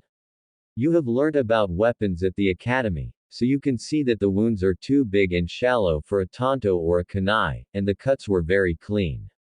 Therefore, the murder weapon was not Itachi's tanto, but a very sharp kama enhanced with wind element chakra to broaden and sharpen the blade. Itachi cannot use either a kama or wind element, so we can conclude that it wasn't him who committed the massacre of the Uchiha clan. At least, not the whole clan. Sasuke's mind was on the verge of breaking.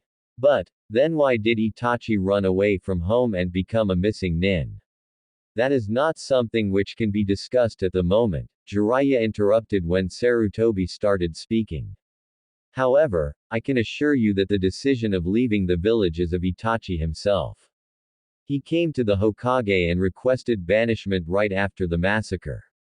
I think it was to protect you, Sasuke, because together with that, Itachi also requested absolute protection of you from those who want to use you as a breeding stock, and those who want to use you as a weapon of Konoha. The weight of the truth finally became too much for Sasuke's brain to handle. With an ear-piercing scream, he collapsed on his chair and started to sob uncontrollably. The world seemingly collapsed in his eyes. Jiraiya started to rise from his chair, but Sarutobi put one hand on his shoulder to stop him. The old man looked into Sasuke's empty eyes, and said, Sasuke, I don't know if you understand this, but Itachi is a person who cherishes peace more than most things in the world. If the coup d'état had broken out, not only Konohagakure would have been put in grave danger, but the whole world might also have fallen into another shinobi world war, and many innocent lives would have been wasted on meaningless battles. Itachi understood that, and he didn't want you or your friends, or any other citizen of Konohagakure to suffer that horrible fate, so he chose the best thing he could do to protect you and many other people. He paused a bit, and continued. This might feel like an insult to you, Sasuke, but I have to say that one of the Uchiha clan's fatal flaws is their superiority complex. Madara, one of the founders of the village, has always dreamt of gaining control over the village since he and his clan joined forces with the first Hokage, just because he believed that he had the power of the ultimate Sharingan.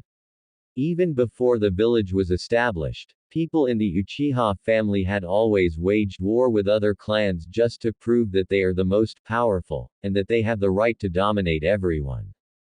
Just think of what their non-stop boasting of power had made them into. Remember that, and choose your own way carefully, Sasuke. Now if you excuse me, I must leave. With those last words, the Hokage stood up, glanced at Jiraiya, and the two men left the house, leaving Sasuke alone with his own thoughts. When they were outside of the Uchiha clan estates, Jiraiya asked. Do you really think that is okay, sensei? Sarutobi answered solemnly. I don't know Jiraiya, I really don't know. I hope you are right about this, Naruto. Sasuke sat, alone, in the darkness. He thought about what the third Hokage and Jiraiya had said to him. He didn't want to believe it. His clan, the Uchiha clan, had been the pride of Konohagakure since the village was born. How could they suddenly decide to betray the village just like that? But all those decisive pieces of evidence all pointed to that possibility. Despite how much he tried to deny it, the truth was still there, clear and conclusive. He thought about his father. He had always wanted the man to tell him that he was his son, and to tell him to improve himself to soar to great heights. He had always wanted to be like his father, to become a powerful and talented shinobi like him, to follow in his footsteps. But did he want to be like him anymore? He thought about Itachi. For so long he had thought of the man as a mass murderer, and he had sworn on his life to become an avenger to make him pay for what he had done to the clan. And suddenly, Itachi turned out to be a peace-loving man who sacrificed himself and his family to prevent a war from breaking out. Memories of that fateful night rushed back to him. He remembered a figure on top of the power pole, watching him as he ran back home from the academy. He remembered Itachi standing over the corpses of his parents, his tanto dripping with blood.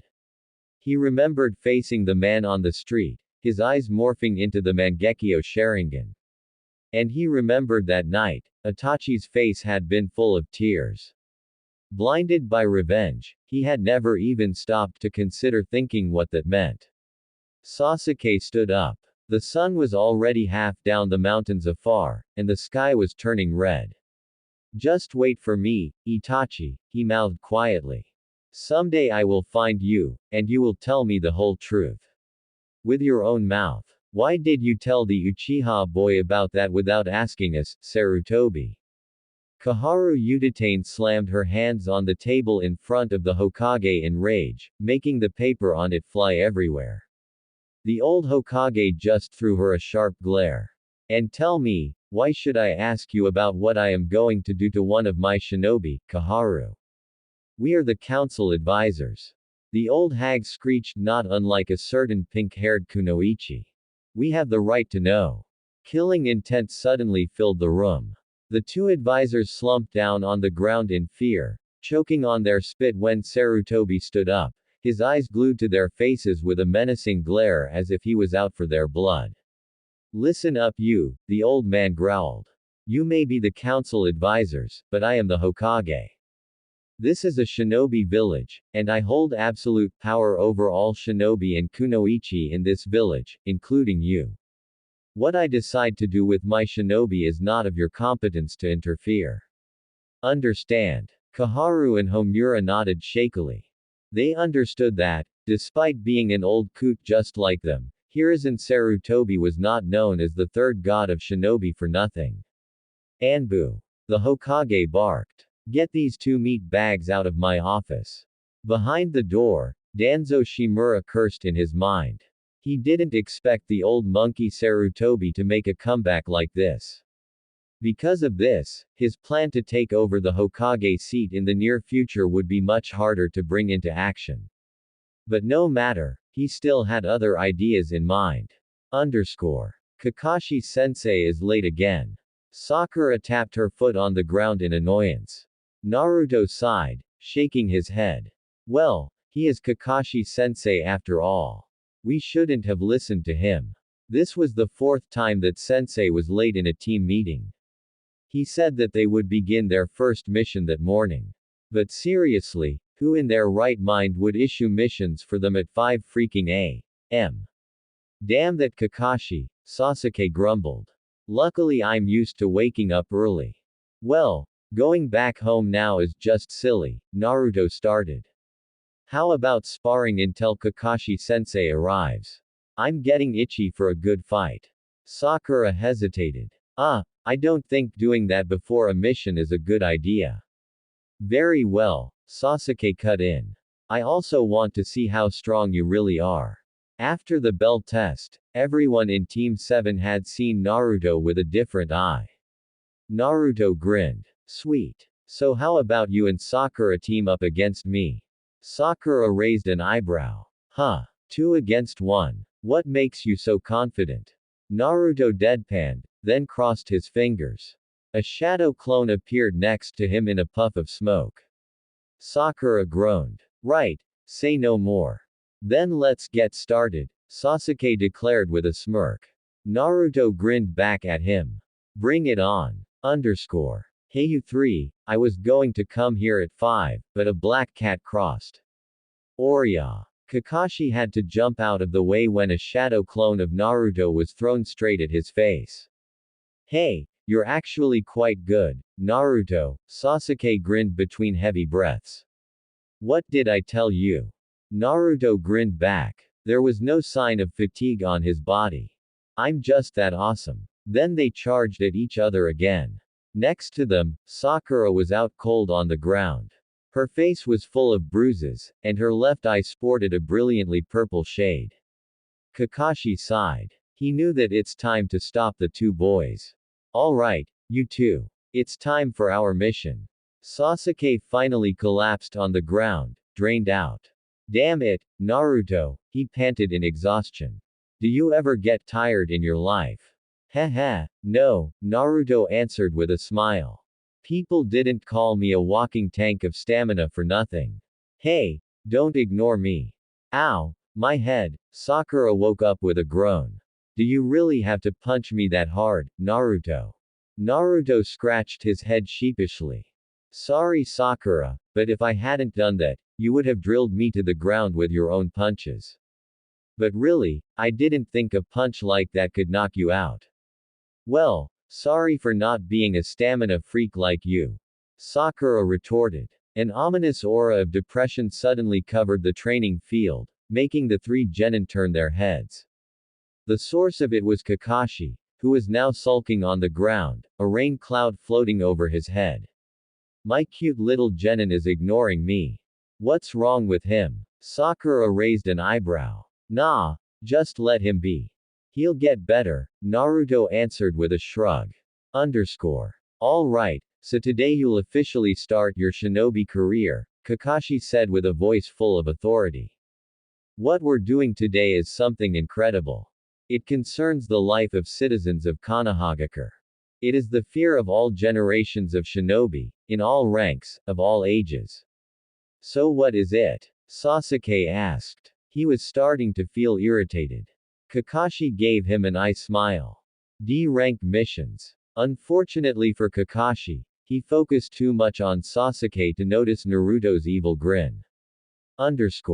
Tora the cat, the pet of the fire daimyo's wife, the terror of every shinobi in Konohagakure, was running on the village street. She had escaped from that horrible excuse of a master, again. It's just too easy to find an opening from that fat woman, and she only needed a precise scratch and quick feet to find freedom. Today, she heard that another new team of genin was sent to capture her. She had escaped over 1,000 genin. No shinobi in the village had ever captured her without their face being scratched badly. 2 days ago, a team of new genin had also been sent, and she had completely ruined their faces before resigning herself to the jonin that was with them. So why should she be afraid of another bunch of snot-nosed brats? Ooh, but she didn't know that this bunch of snot-nosed brats was completely different from any other bunches of snot-nosed brats. Especially when that bunch of snot-nosed brats consisted of one Naruto Uzumaki. From the future. Like people say, curiosity killed the cat. And Naruto had applied that very well to this case. The poor cat never knew what hit her. 45 minutes. Wow, this is a new record. Never before has a team completed the infamous, capturing Tora, mission in less than 1 hour. Well, what can you say? Naruto smirked. We're just that awesome. However, Team 7 shall be banned from this mission from now on. The third Hokage continued without missing a beat. What? Why? Naruto wailed dramatically. Sasuke snorted. Do you even have to ask? Remember what you did to that cat. I have to agree, Naruto, Kakashi chimed in. Tying the target up with 5 rolls of ninja wire and a sticky net, showering it with a mixture of paint, jam, water, glue, alcohol and mud, then throwing it into a barrel of tar and feather and dragging it on the ground all the way to the Hokage Tower is too overkill for a cat, you know. That's right Naruto, the Hokage nodded. As effective as it is, we want to return Madame Shijimi's pet alive, not as a corpse covered in whatever you threw at her. It's a demon cat. It'll live, Naruto shrugged. Now that was too mean of you, Naruto-kun, Matabi said inside his head. Naruto raised an eyebrow. What? I'm a cat too. And seriously, how in the world did you have the time to set all those traps? Sakura asked incredulously. It's like, let's see, 20 traps in total. In just about 10 minutes. Nah, it's nothing compared to the time I snuck into the Anbu headquarters to spray glue into the masks of Anbu members. Naruto waved his hand absently. The air in the room suddenly became freezing cold. Did you really say what I think you did, Naruto? Kakashi turned back to him and gave him a disturbingly sweet eye smile. Naruto, realizing what he had just said, smiled nervously. Ah, well, you see. Excuse me Hokage-sama. Kakashi grabbed his shoulder, the disturbing eye smile never left his face. My cute little student and I are going to have a special student-teacher bonding moment. Naruto gulped. 1 hour later, Naruto returned to Training Ground 7, with Kakashi right next to him. His whole body was full of bruises and scratches. What happened to you? Sasuke raised an eyebrow. Naruto just mumbled something incoherent in his mouth. Ah, nice weather, Kakashi said with another eye smile. He seemed very cheerful. Too cheerful, I might say. Now as we have completed the mission today so fast with the help of Naruto here, Naruto just grumbled unhappily, I think it's time for some training. Are you ready, my genin? No one raised an objection. Or maybe it's because Naruto's jaw hurt so much he couldn't even speak properly yet. Come to think of it, Naruto was a training freak, so nah, he probably wouldn't mind anyway. Gee, thanks a lot, author. You're welcome. And please, don't break the fourth wall. Very well. Today I will teach you how to climb a tree. Kakashi stopped when he saw the faces of Sasuke and Sakura. What? Is something wrong? But climbing a tree is not hard. We can do it already, Sakura blinked. Oh. But do you know how to do it like this? With those words, Kakashi walked towards a tree, and started walking up the trunk. He continued to walk until he reached a pretty high branch. I can do it. Naruto raised his hand from below, making Kakashi nearly fall off the branch. Really? Demonstrate, then, he ordered, after managing to retain his balance on the branch. Naruto nodded, and started walking up another tree nearby, until he reached a branch as high as Kakashi's. Where did you learn that? Sasuke demanded, getting upset as the dead son knew something he didn't know.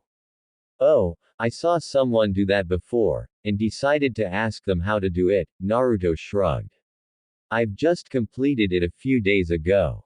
It turns out to be an effective technique to run away from people chasing me, you know. Hearing that, Sasuke didn't push further. Actually, he himself had seen people in his clan doing things like that many times before. He cursed himself mentally for not asking Itachi or his father how to do it. Sakura was also surprised, though not very much. After witnessing what Naruto had done during the bell test, she understood that Naruto had been hiding many things from everybody. Therefore, if Naruto had known some techniques before her, it wouldn't have been a strange thing anyway. But Kakashi was the most upset. Being a Jonin, he knew exactly what the greatest problem of Naruto was. And when he said, people chasing me, he understood it as, mobs chasing after me to kill the demon. Being Naruto's secret guardian for a long time, he couldn't help feeling guilty about letting the boy suffer like that. Now, listening to the boy talking about that like some daily routine, the guilt started to bubble up again in his heart. He felt that in some way, he had failed Minato-sensei. He had failed to protect his teacher's son, failed to give the boy a better life when he didn't have the love of his parents. But why do we have to learn this? Finally, after a few seconds, Sasuke spoke up. I mean, it just looks like some fancy way to travel. It does not seem to help anything in battle. Ah, I was going to explain that, Kakashi answered. Now, how about you try to do it first, Sasuke? Channel chakra to your feet, and run up the trunk. Sasuke stared at him incredulously, but then nodded and did as he was told. He smirked when his feet planted firm on the tree trunk. He took one step, then 2 steps. But at the third one, the bark crumbled under his feet, and Sasuke fell down the tree. His face connected to the ground with a sickening thud. See that, Sasuke? Kakashi said in an amusing tone. If you lose control of your chakra, you fall. The purpose of this exercise is to improve your chakra control. The better your chakra control is, the more effectively you can use your jutsu. Genjutsu requires good control of your chakra too, so if you want to learn genjutsu, you have to improve your control first. But then, does that mean Naruto has the best chakra control among us? Sakura questioned. Kakashi smiled. Not quite. Right now, it is the truth that Naruto has the best control, but with enough training, your control shall become better than him. Naruto is not someone suitable for precise chakra control. Naruto pouted. Hey, I'm not that bad.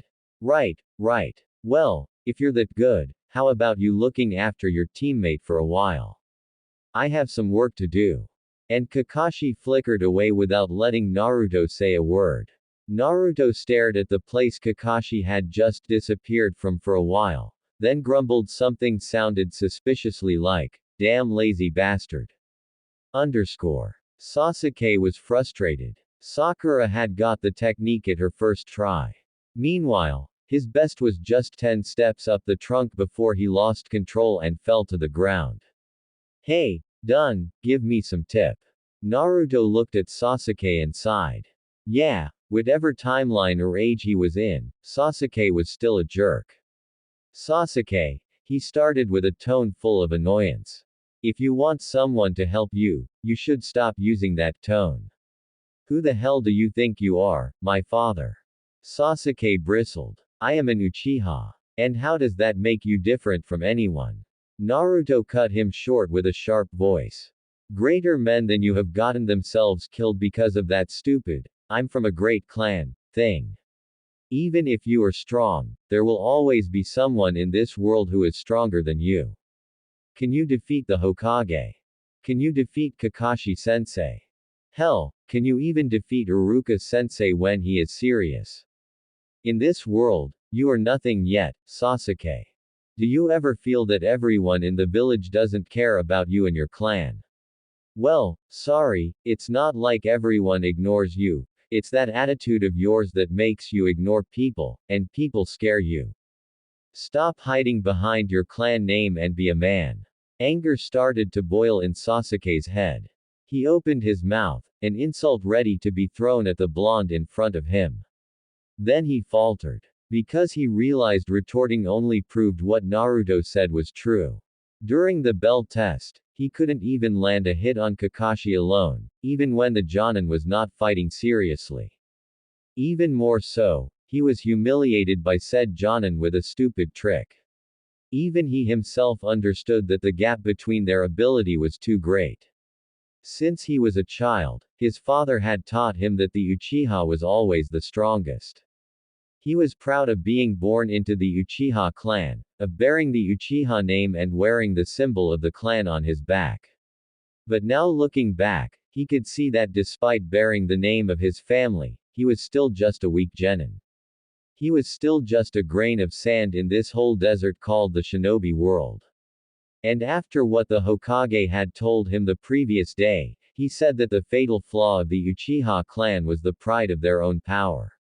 He didn't want to believe it, but looked at what the power of the Uchiha had brought to his clan.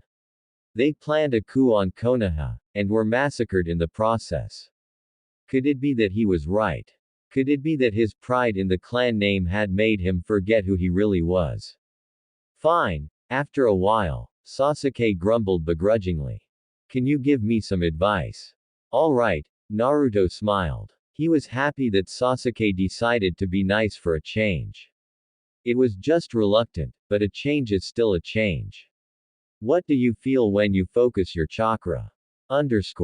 Hey, my genin, how was the training going?